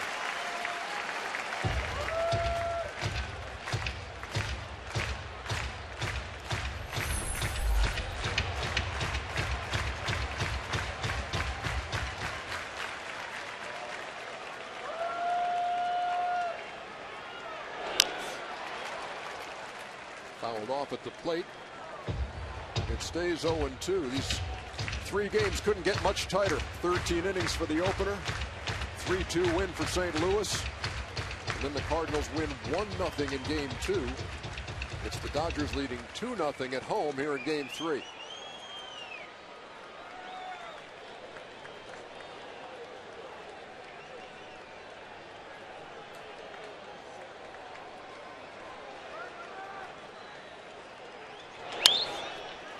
Grounded to second. Ellis to Gonzalez, 2 up and 2 down here in the 6th.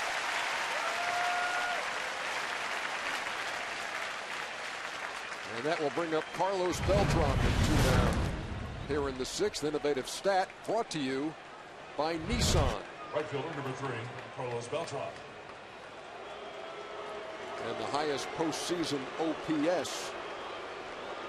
And Carlos Beltran in some pretty lofty company with Garrigan Ruth. I don't know if lofty is the right word. Rarefied air. That's impressive. Slugging percentage plus on base percentage.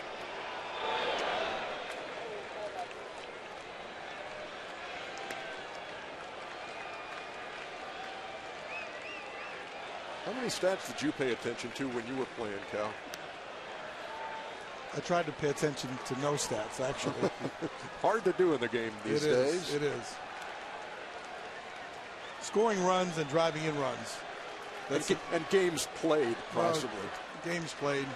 That turns out to be what I was known for, I guess. 26-32 if you're scoring at home.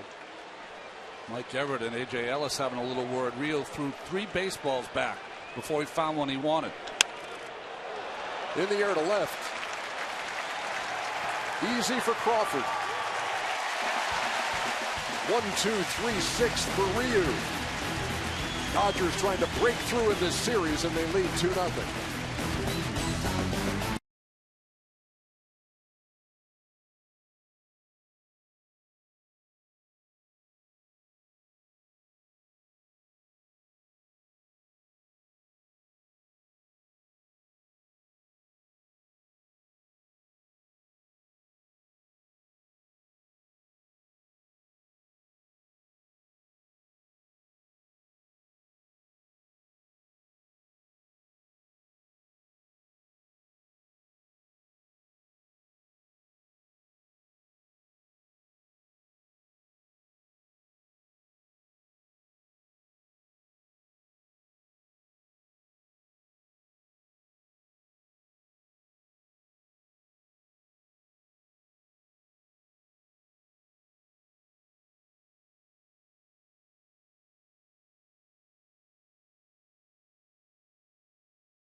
Dodger Stadium, Los Angeles. We move to the bottom half of the 6th inning.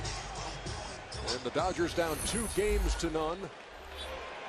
Lead in game 3, 2-0. Against Adam Wainwright, who faces Hanley Ramirez. Descalso, nifty stop at third, 1 down.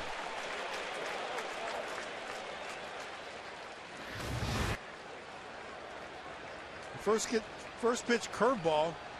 I wouldn't say that Hanley was sitting on it, but saw it really well. Hit a sharp ground ball. Daniel makes a nice play.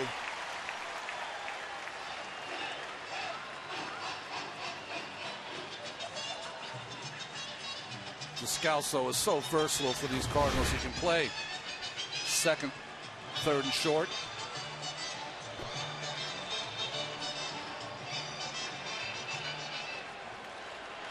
Here's Adrian Gonzalez,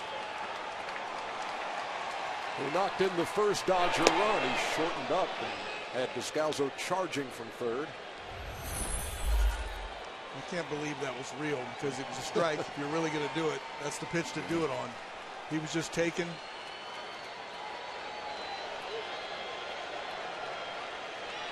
Maybe try to position him a little bit closer.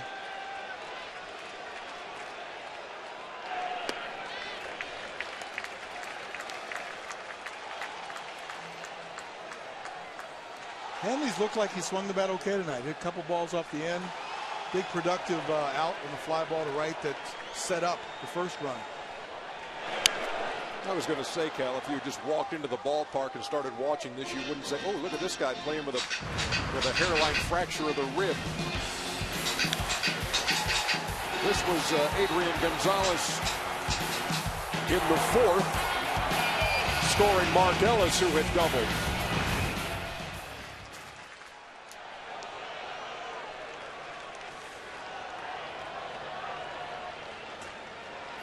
Adrian takes what the pitcher gives him.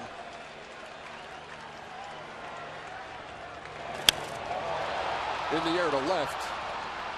Holiday started back, comes in and makes the play. 2 up and 2 down. MLB Fan Cave is coming back in 2014. Players, celebrities, concerts, and much, much more. You can be part of next season's team. All you got to do, go to MLBFancave.com and apply right now. The word we're getting from the Cardinals is David Freese had right calf tightness, and that's why he was lifted for a pinch runner, Descalso. Here's Andre Ethier, who's 0 for 2.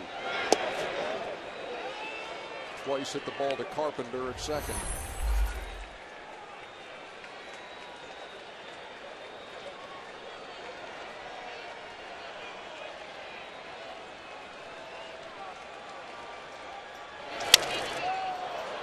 Looking bat pop up, and again it's going to be Carpenter who squeezes it. 3 up and 3 down in the 6th. We head to the 7th at Dodger Stadium.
Here's a look at our Liberty Mutual pitcher comparison. Adam Wainwright, the ace of the St. Louis staff, being outdueled tonight by Hyun-Jin Ryu. Well, isn't that what has happened in this series? Is that the young pitchers for St. Louis outpitched Greinke, outpitched Kershaw, and now it's Ryu who's trying to turn the tables. We make our way to the top half of the 7th inning. 3, 4, and 5 for St. Louis. Holiday fouls the first pitch off the end of the bat, 0-1. No, in reality, it's not the pitchers pitching against the pitchers. They're pitching against the offense, and you want your pitcher to keep you in the ball game. Yeah. And these pitchers keep them in the ball game, give them a chance to win. That's all you can ask from any starters. Ryu went 3 very shaky innings in his first postseason start against Atlanta. Only went 3 innings. And here against St. Louis, he is shutting them out through 6. I think young pitchers sometimes make the mistake of pitching against legends or guys that or Cy Young guys, and they think they can't give up a run, and consequently they pitch too carefully. We have not seen that in this series. Just have a nice phrase. Just stay with them. Stay as close to them as you can. And like you said, give your team a chance to win. Dodgers gave Ryu 2 runs in the 4th, and he's made him stand up. Here comes the 0-2 to Holiday.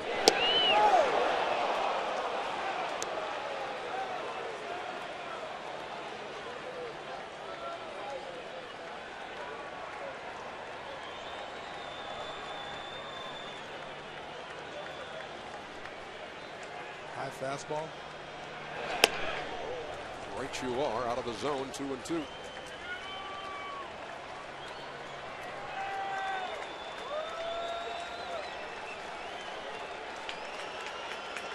We've seen Ryu use the breaking ball behind the high fastball.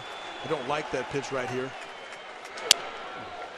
Broke his bat, squibbered a second. Ellis to Gonzalez, 1 down. What you got, Craig? Well, Ryu obviously very, very popular, #1 athlete in Korea, but the Korean population in LA is in excess of 1 million people. 120,000 live within 2.7 miles in Koreatown in central LA. They are obviously very excited watching this game tonight. When he pitches during the regular season,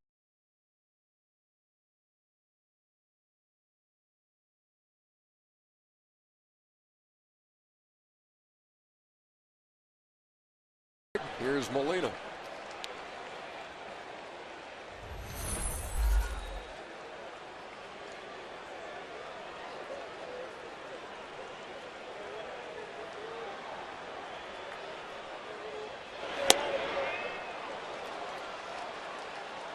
Ryu has sit down 6 in a row since those back-to-back singles to start the 5th. Huge play on the fly ball to left when Descalso was doubled off.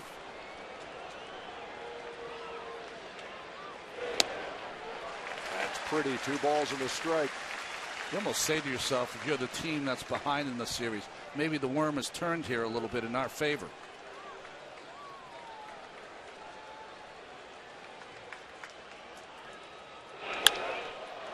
Hit it right on the screws to center.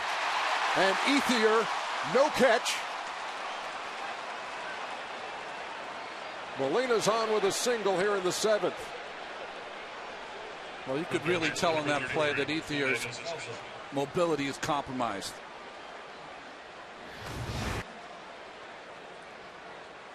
Line drive, sometimes it's hard to read right at the center fielder. I don't think it was going to be a catch anyway. Didn't quite get to it. Caught it on the short hop. So a 1-out single for Molina. And here's Descalso batting for the first time.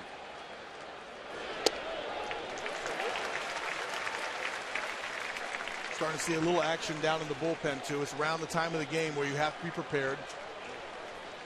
You start to play the matchups in your mind.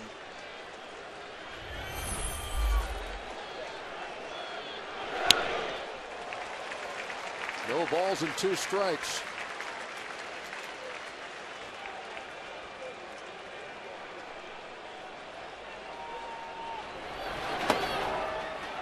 J.P. Howell up and throwing in the Dodger pen. Descalso's 1 for 1 in the series. And he scored the winning run on the Beltran hit in game 1. The best job by Ryu tonight has been his pitches inside. He got an out to start the inning. Matt Holliday, he just jammed Descalso there. Here comes the 100th pitch for Ryu, and it's way upstairs, 2-2.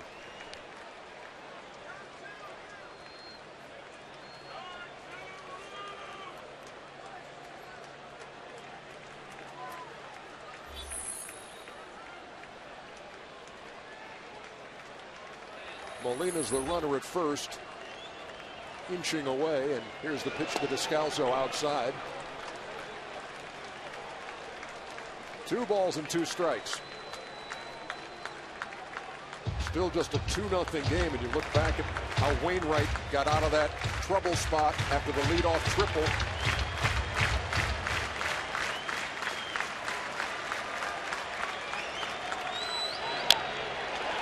Fouled off right there at the plate, and we'll do it again, 2-2.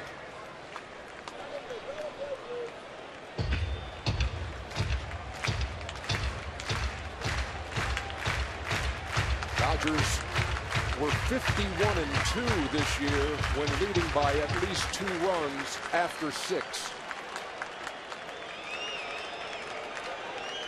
Stakes a lot higher tonight. On the ground to Gonzalez. There's one. And he beats the wrap at first. Almost turned the 3-6-3. But Descalso beat it by a half a step. This is not bad. I mean, you want to make sure you get in with a lead. You want to make sure you get the lead runner. And then it's a bonus when you get the double play. Descalso just hustles down there and barely beats it. How about the play of Ramirez? He came off that bag pretty early on that throw. Yeah, I didn't want to mention the neighborhood play. I think if you have credibility as your as a shortstop where you touch the base all the time, there are times when then you can cheat it just a little bit. I think he might have cheated it a little bit that time. Here comes Don Mattingly with the interpreter and the rest of the Dodger infield.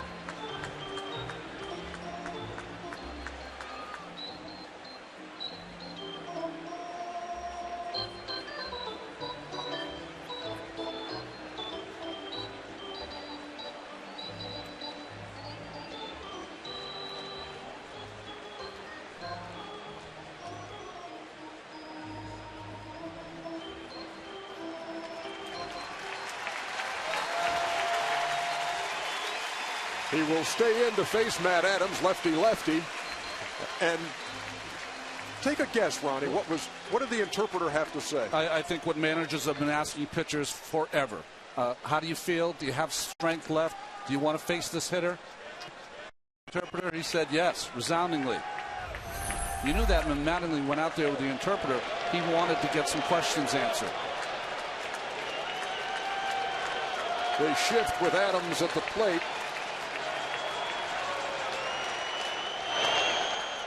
Ellis digs it out of the dirt, 1-0.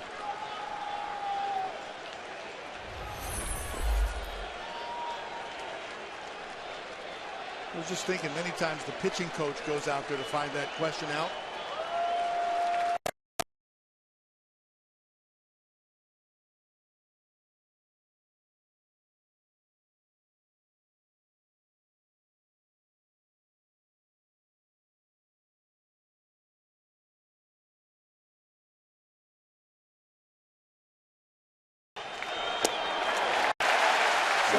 One ball, 2 strike, 2 strike. Had made up his mind if he didn't hear the right answer, and that he was going to go right to the ball.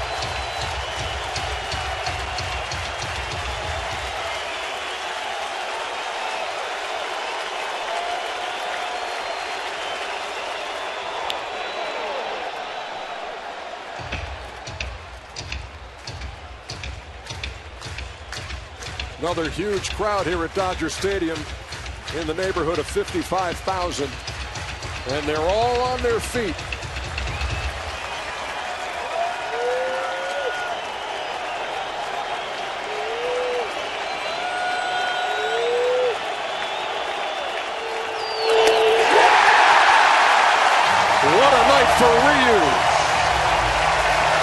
rounding out the Cardinals through 7. They stretch Chavez Ravine with LA on top, 2-0.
The 2013 National League Championship Series coverage on TBS presented by the Venture Card from Capital One.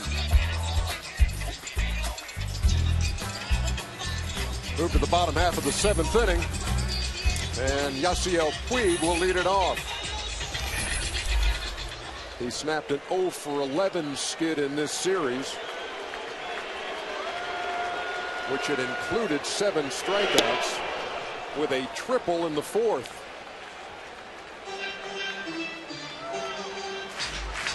And he knocked in the second of the 2 Dodger runs.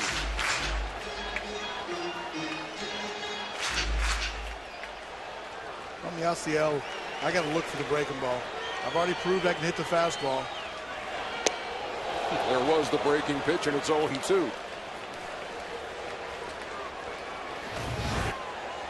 This one he starts Adam. Bends it over that inside corner. They can yo-yo you when you're not hitting, but all of a sudden you hit one of the pitches, you're a little bit more in charge. Let me look for the other one now.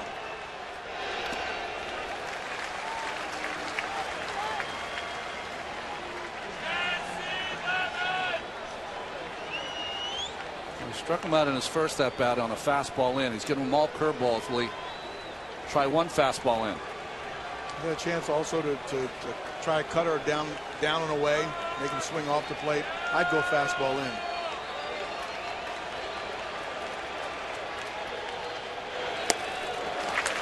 Fastball up. Yeah, they chose to try to make him chase out of the strike zone up. Should go back to the curveball down now, right? Yes.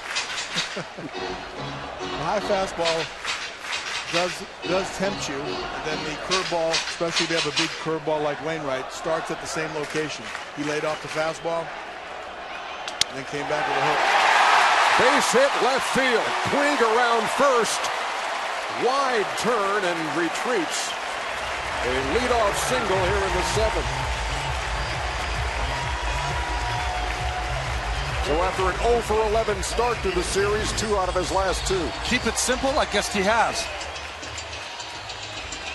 That was the message from Don Mattingly and Mark McGuire in the pregame meeting to the Dodger hitters. Keep it simple.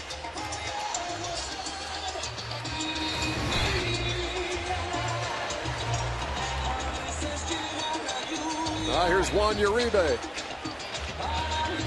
the guy who put the Dodgers in this series with the 2-run homer in the 8th in the clincher against Atlanta. You know, sacrifice bunt is an option here. I'd really like to hit and run though. Grounded to short. Cosma to second for 1 to first. Double play.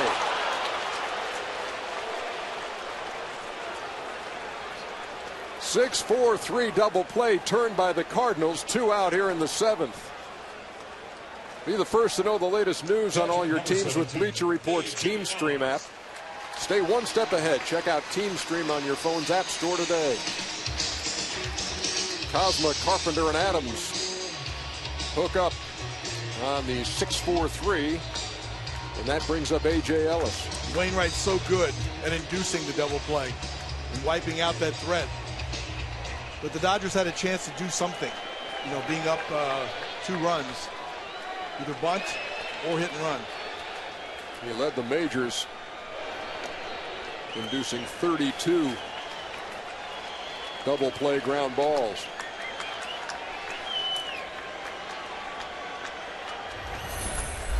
The catcher Ellis tripled his last time.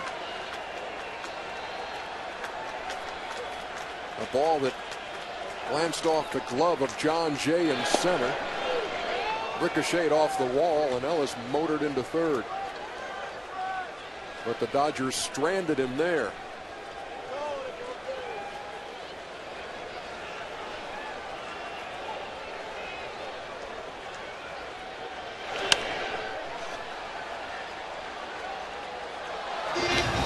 Watch what Puig does here, Cal. Supposed to take the guy out on a double play, right? Never slid. Stayed up, yeah. I don't understand that.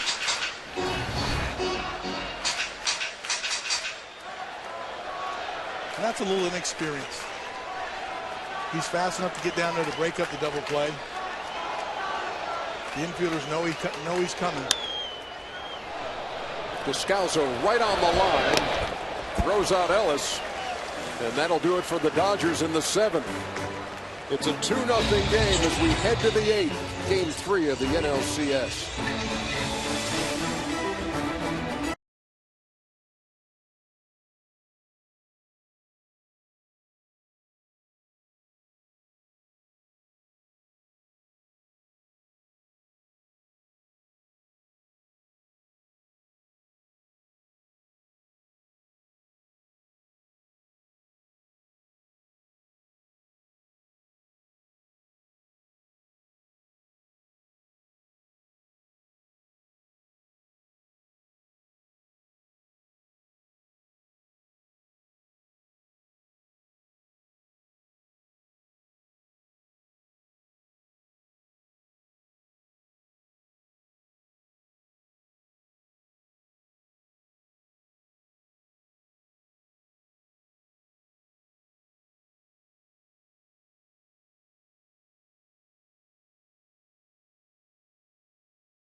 It's the top of the 8th inning here in Los Angeles, the National League Championship Series. Time for the Bank of America game break. And Big Papi, David Ortiz, with a big blast, a grand slam in the 8th inning. They split the first 2 games in Boston. Now they head to Detroit, where John Lackey will take on Justin Verlander. Game 3 tomorrow on Fox. DJ. Join Joe Buck and Tim McCarver and Ken Rosenthal, Aaron Andrews for their coverage on Fox. That was unbelievable last night at Fenway. Brian Wilson on the pitch here in the 8th in relief of Ryu, who shut out the Cardinals through 7. Go ahead, Ryan. Sorry, Ernie. I was just saying in the short time with the Dodgers, he's worked his way all the way up to the setup man, the bridge to Kenley Jansen. Right up the middle by John Jay to start off the top half of the 8th.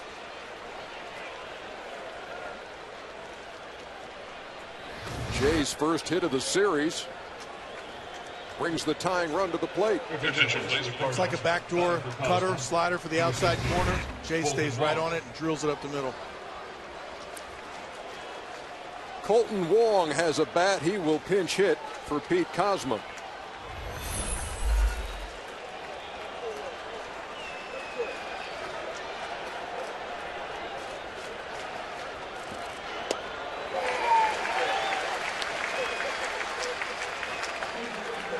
Wilson in his postseason career has not allowed an earned run.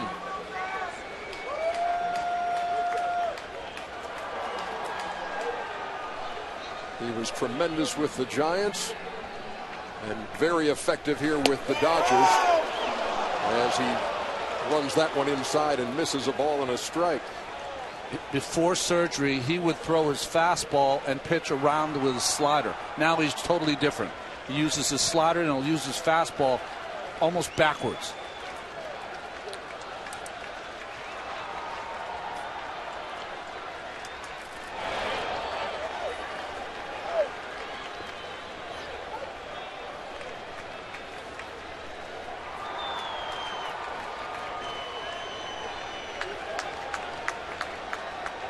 Wong waiting on Brian Wilson.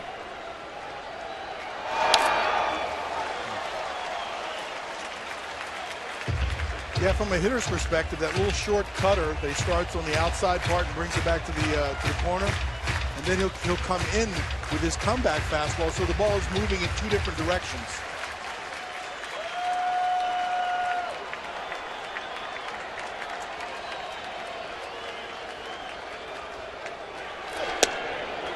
Up and away, 2-2. Wong, a product of the University of Hawaii, was called up in August after hitting better than 300 with 20 stolen bases in Memphis, their AAA team.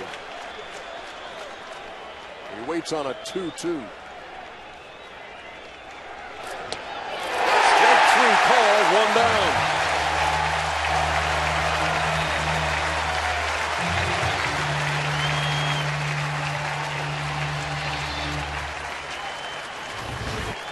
This is that comeback fastball we were talking about. Looks like it's in. Colton thinks it's in, but it tails back and catches the inside edge of the corner. Well, Mike Everett has called this low fastball for a strike all night long. It's a pretty good pitch right there. And now with Wainwright due, another pinch hitter, it's Adrian Chambers.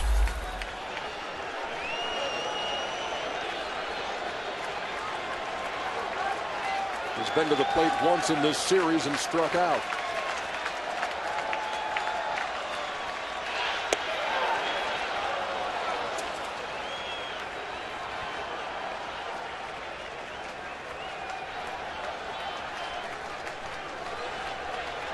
Kendo giving the signs on the left, Chambers in the box, and John Jay on first.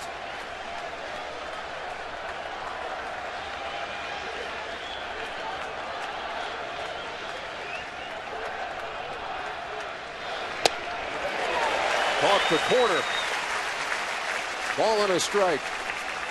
You know, all the infielders should be thinking right now that, hey, let's make sure of 1 out. Let's not try to turn the ground ball into a double play and make a mistake. We have a 2-run lead. Let's make sure of the first one.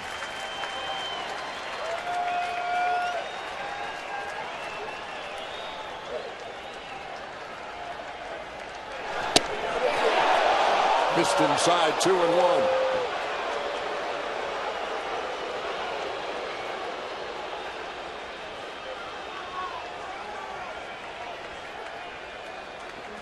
Wainwright hoping for a couple of runs, talking to Chris Carpenter.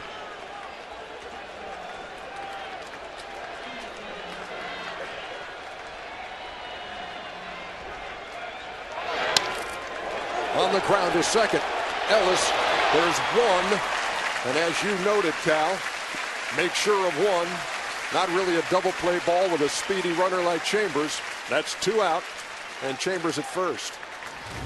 That's a smart play because you need outs right now, and there's a tendency to want to try to turn that ball into a double play, and then you end up with an error, maybe first and third, and then you're in trouble. Nice heady play. Here's Matt Carpenter in the top of the St. Louis order here in the 8th. Just waiting for one of these Cardinal hitters against Wilson to look away for that cutter or slider on first pitch.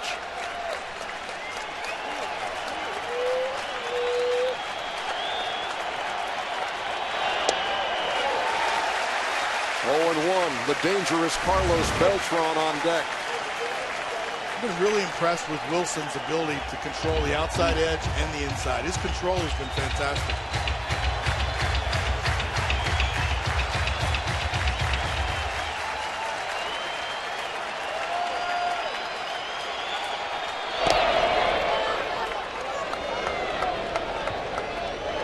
Left-handed hitters against him in his post-career.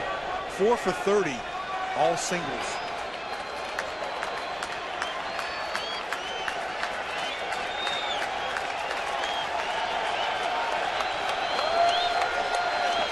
There's the backdoor cutter again. Starts away, comes back to the outside edge. Ooh, made a mistake with that one.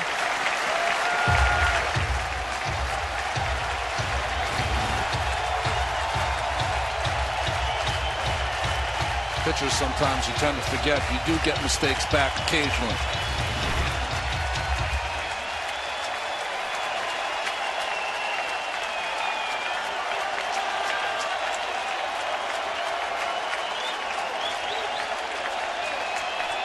No balls, 2 strikes.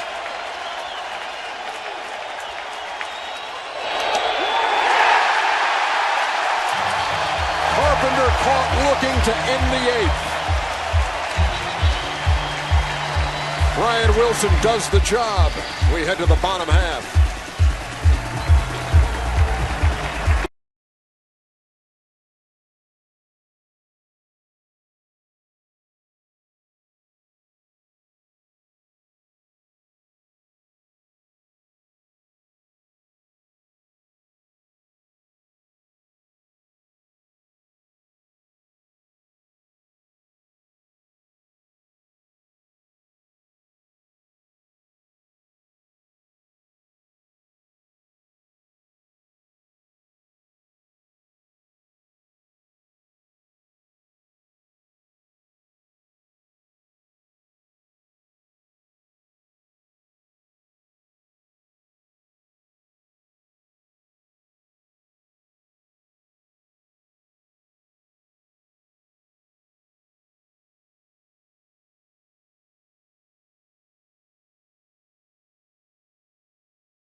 Toronto All-Stars moment.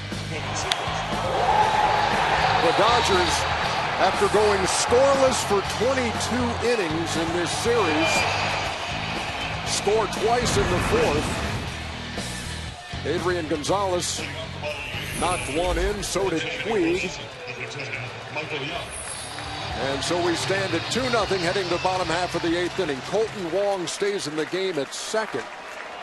Matt Carpenter moves from second to third, and Daniel Descalzo moves from third to short. And Michael Young is the pinch hitter against the new Cardinal pitcher, Kevin Segrist. Well, Segrist appeared 45 times in games for the Cardinals. 43 of them were scoreless. Needs one here.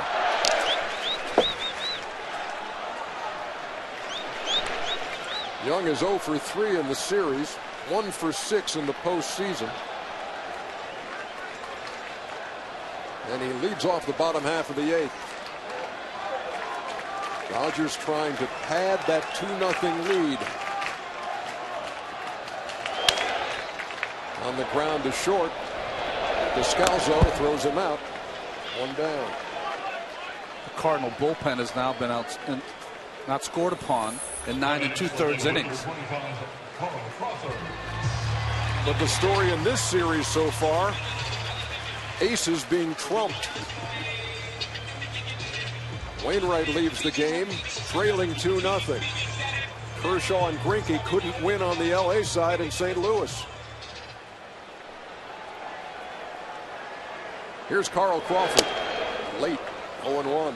I was talking to the Dodger pitching coach, Rick Honeycutt, about the bullpen of the Cardinals. His question was, where do they get all these guys? It's like the old Butch Cassidy. Well hit toward left center. No catch. Jay was diving, but couldn't corral it. Crawford is going to stay at first.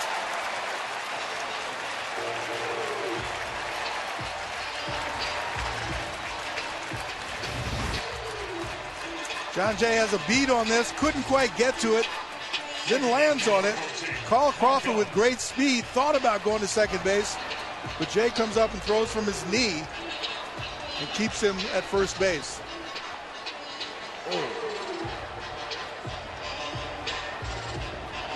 Mark Ellis is due up for the Dodgers, and that'll be it for the left-hander Segrist, who retires Michael Young and then gives up the single to Carl Crawford.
Number 61, Seth Labor. 2013 National League Championship Series coverage on TBS is presented by the Venture Card from Capital One. We're in the bottom half of the eighth. Dodgers leading 2-0. Trying to break through into the win column in this series after dropping the first two in St. Louis. Mark Ellis comes to the plate, and Seth Maness, the third Cardinal pitcher. Well, Maness is a double play machine, induced 16 this season. Let's see if he can do that to the Dodgers, or the Dodgers can counter by Carl Crawford stealing a base.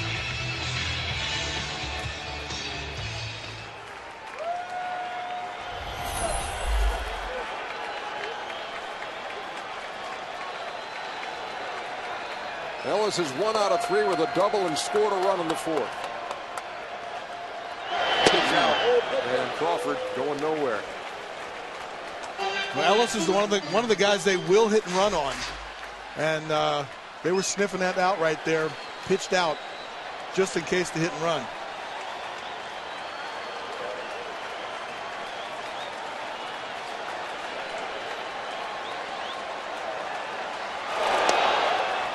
Misses with a 1-0, 2 balls and no strikes. Now, of course, the pitch out could have been for the stolen base, but the way he quick pitched it to the plate, normally you don't quick pitch a pitch out. You want to stay normal and rely on the pitch out to get the guy out at second base. You don't want to go extra slow, but by quick pitching it a little bit, I thought it was more about the hit and run.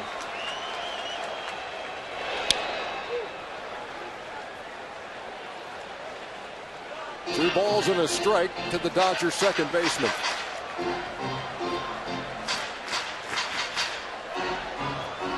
And this is a classic count to do a hit and run. More than likely they won't pitch out in a 2-1 count, although they do. Molina directing the defense. Descalso moved a couple of steps over.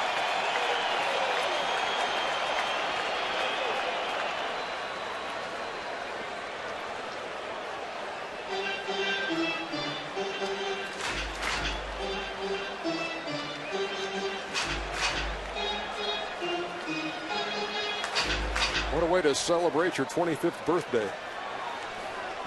Maness today turning 25. I was going to say, how'd you know it was my birthday today? And on the big stage, they throw over. Crawford back.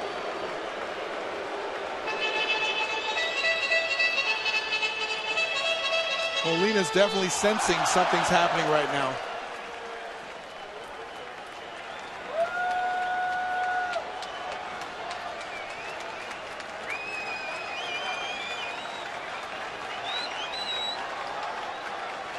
Fastball away.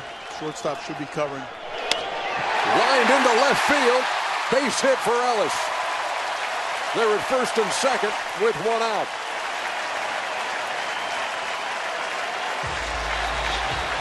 Dodger shortstop number 13, Hanley Ramirez. Looks like he missed location all the way from one side of the plate to the other. Ellis put a nice short swing on it, lined it into left field. I don't know if this is the birthday present that Maness was looking for. Hanley Ramirez with 2 on. Ramirez singled his first time, a blooper that found a little grass out there in center field. Flied to right, grounded to third.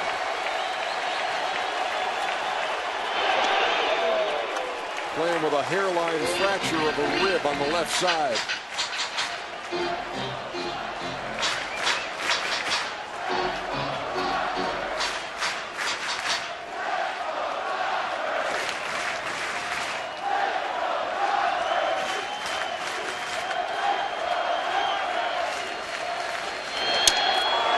Broke his bat over second. Ward won't get there.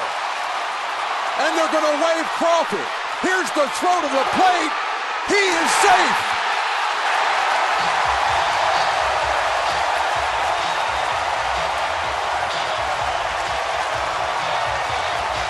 Mike Matheny immediately out of the Cardinal dugout.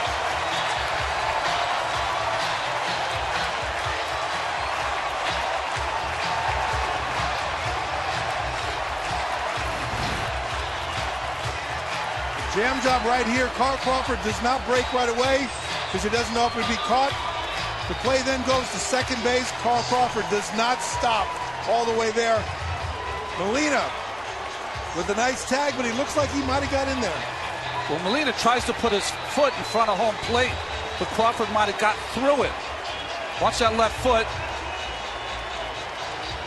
I think he caught the back of the plate before the tag was applied. Gonzalez with the help with the slide.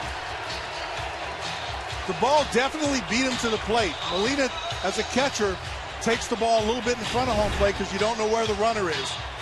If he could have acted more like a shortstop or a second baseman, taking his throw down there, let the ball fly a little bit more, and then make the tag. Very difficult for a catcher. 8th inning insurance for the Dodgers. It's 3-0 as the Cardinals go to the pen.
Here's a sweep tag coming in. Looks like Carl might have got his foot in there right before the tag. Everett in good position. As close a play as you're going to see.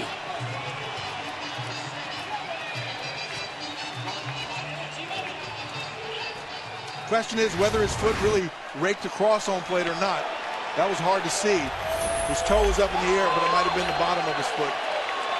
If he touches the plate in the initial slide, he's safe. Bottom line, 3-0. Runners at first and second with one out for Adrian Gonzalez. Randy Choate on in relief. Will get the out. From Carpenter to Adams, the runners move up to second and third. From the field, number 16, Andre.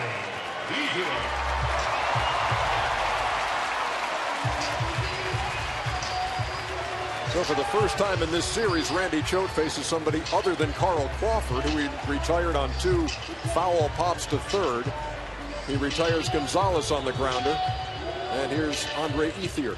The thing about that play at home is that a little more experienced second baseman would have stood up after that ball got over his head long and would have looked up and checked the runner at third base while he was going. That way it wouldn't have been the transfer to Descalso. It would have been an easy play at home. Yeah, there's no real play at second base on that.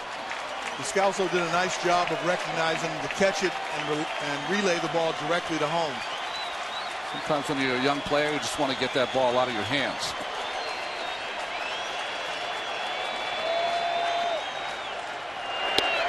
Outside to Ethier, who was 0 for 3. Rounded to second twice and popped to second his third time.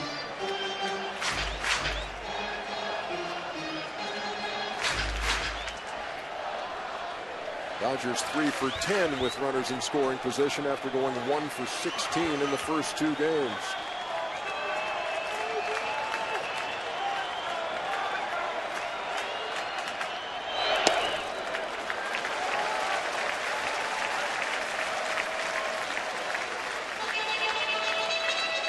No secret to facing Randy Choate. You're going to get an occasional fastball, but mostly sliders to the left-handed hitters.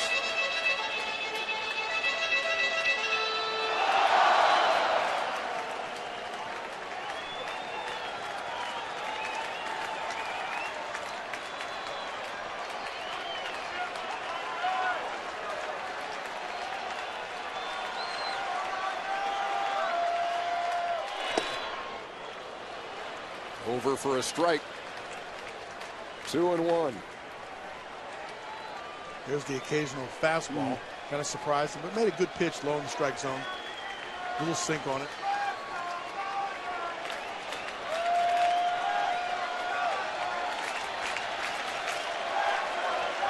Ellis at third, Ramirez at second. With 2 down here in the 8th. The Dodgers have given themselves a little more breathing room with that run here in the 8th.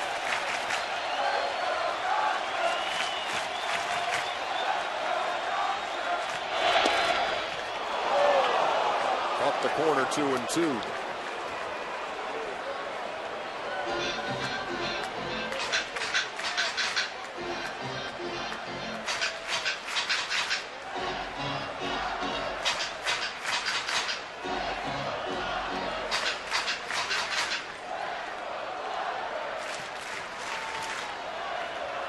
You almost can feel Ethier thinking about that breaking ball. Taking 2 fastballs. He should stay stubborn. This is where he's going to get a breaking ball.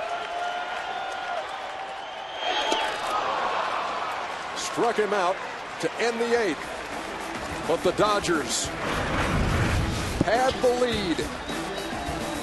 It's 3-0 heading to the 9th.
Aerial coverage provided by Goodyear. Everything Goodyear has learned making tires for superior performance inspires what we roll into yours. Goodyear, more driven.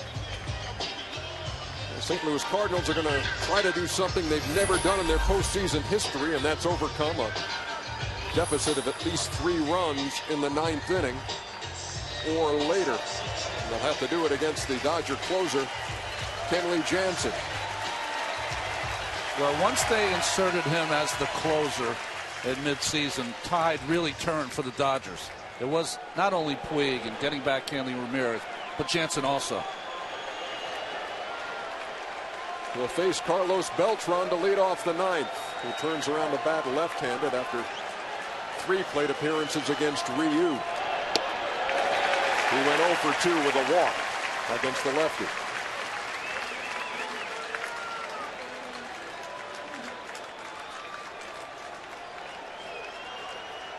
Fastball 94% of the time. It's basically this consistent cutter. And it's hard. He's a big pitcher who has kind of like an easy approach to the plate, easy straight over the top, and the ball just seems to jump on him.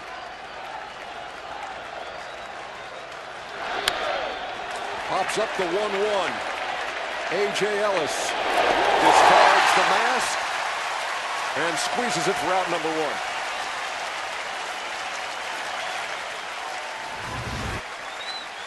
Here's another look. You talked about the play Wong made in right center and about Wallach, the third base coach. Yeah, Wallach had made up his mind. He was sending him. At first I thought that he read the throw to second base and sent him, but he was having Crawford go the whole way. And if Wong would have come straight to home, that would have been, he'd have been a dead duck making good throw.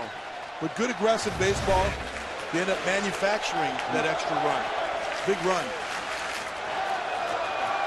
Here's Matt Holliday. He's 0 for 3 and 0 for 11 in the series. You know, you couldn't even consider that if you didn't have Crawford's speed coming in there. Maybe with Puig, but you got to have somebody that can run and cover ground and get there as fast as Crawford just did.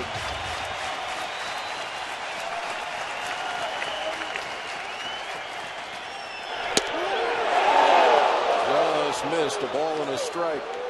That's got to be a strike right there, doesn't it? A cutter on the ball that ends up right there on the edge of the plate. Pitch track says it is.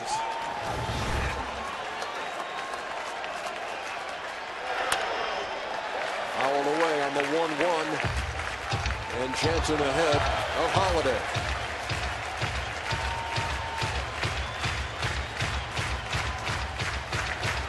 Dodgers coming into this game, having dropped the first 2 and having to face the Cardinal ace. And they're 2 outs away from making it a 2-1 series.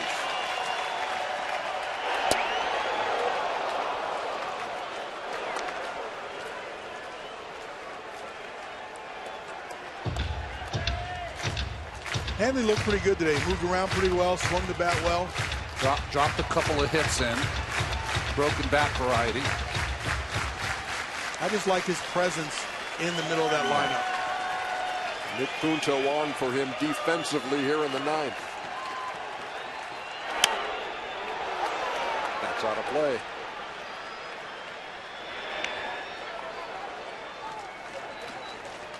It's like the collateral effect of having Hanley in the lineup. It moved Puig down to the 7th hole. He had his best game in this series. There's a balance and a stability that the lineup has. And the Dodgers have had that stability with Hanley right there in that 3rd spot. Rounded to second. Gobbled up by Ellis.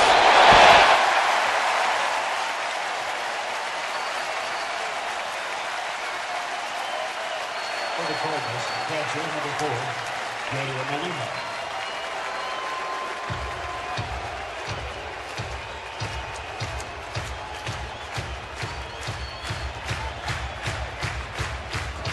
The Cardinals shut out the Dodgers in Game 2.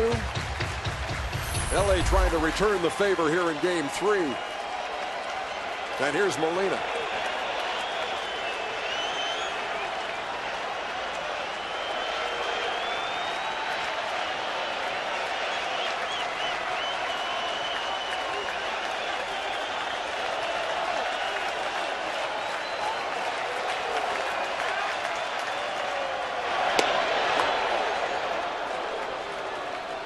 No strikes from Jansen. I like the most famous cutter of a closer in baseball. Rivera's is almost the same every single time. Jansen, not as much. Sometimes it'll cut, sometimes it'll stay straight.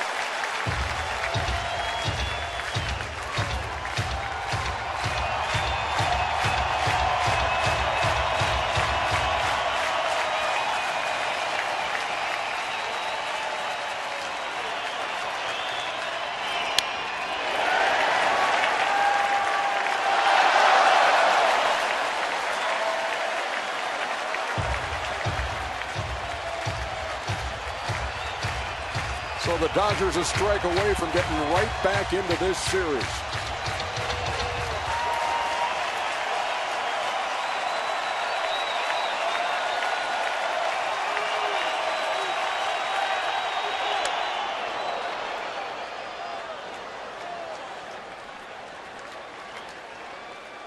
Kenley's getting loose now, 97.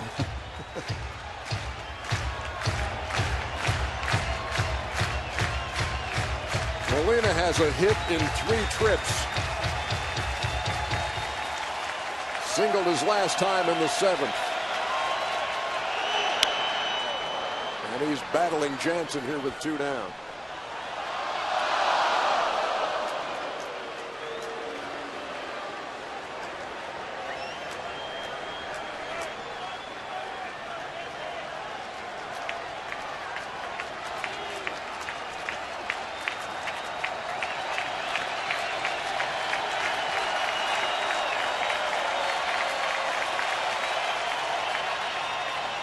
Time called as A.J. Ellis wants to meet with Jansen. As we were looking at Magic there, I was saying there's only one bad seat in this house, the seat right behind Magic. He knows his share of postseason drama, doesn't matter what the sport.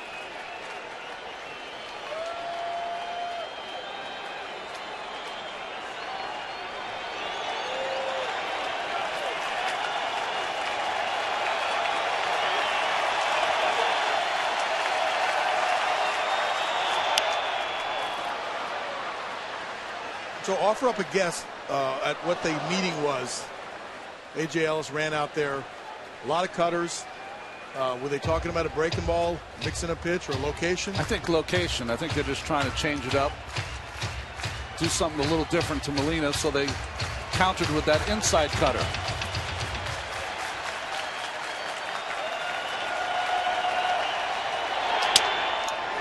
Shattered his bat to short. Punto throws him out. And the Dodgers have broken through here in the NLCS.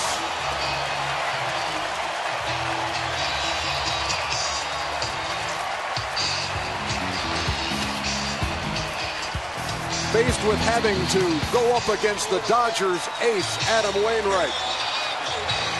The Dodgers up for the challenge. They win it 3-0.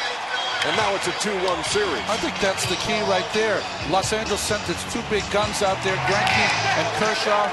The young pitchers for the St. Louis Cardinals countered against them. They got 2 wins, the Cardinals. But here, Ryu does the same thing, turns the tables on Adam Wainwright. Yeah, this was a perfect game for them. They needed a well-pitched game from Ryu. I think it was an emotional lift a little bit to have Hanley back in there.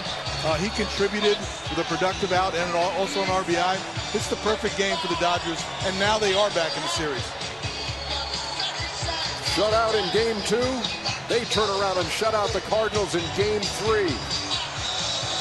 Ryu was sensational, and the Dodgers with Hanley Ramirez back in the lineup take game 3. Here's Craig. Well, Hanley, a couple of hits tonight, an RBI in the 8th. You also advanced Mark Ellis over to third in the 3rd to snap a 22-inning scoreless streak, all with the fractured ribs. How are you feeling right now? What can I say? You know, it couldn't be better. You know, for our crown, and I'm really happy. You know, I think we got the first win, and just come back tomorrow and give it up the series. 2 injured to play in game 2. You told me before the game tonight you didn't sleep at all last night. When you're having your treatment and all, what were you thinking about all evening? I mean, what I was going to do today. You know, how I was going to feel. I got here early. I got all my treatment. Those guys take care of me, and we got the W. Don Mattingly told you guys before the game to take it easy. Don't try to too much. It looked like Yasiel Puig listened. It was really a factor tonight. What's it like to play with him out there, especially tonight? He brings unbelievable energy every day. You know, we spoke to him, and he told me I got it today. He did. You know, I think he's a great player. He's going to keep learning. More treatment tonight? Oh, yeah. You know, we're ready to go tomorrow for our fans and our team and for the city. All right, thanks a lot. Back to you, EJ. All right, thank you, Segs. Our final score, the Dodgers over the Cardinals, 3-0. Tune in tomorrow at 7:30 Eastern with MLB postseason pregame on TBS presented by Jeep.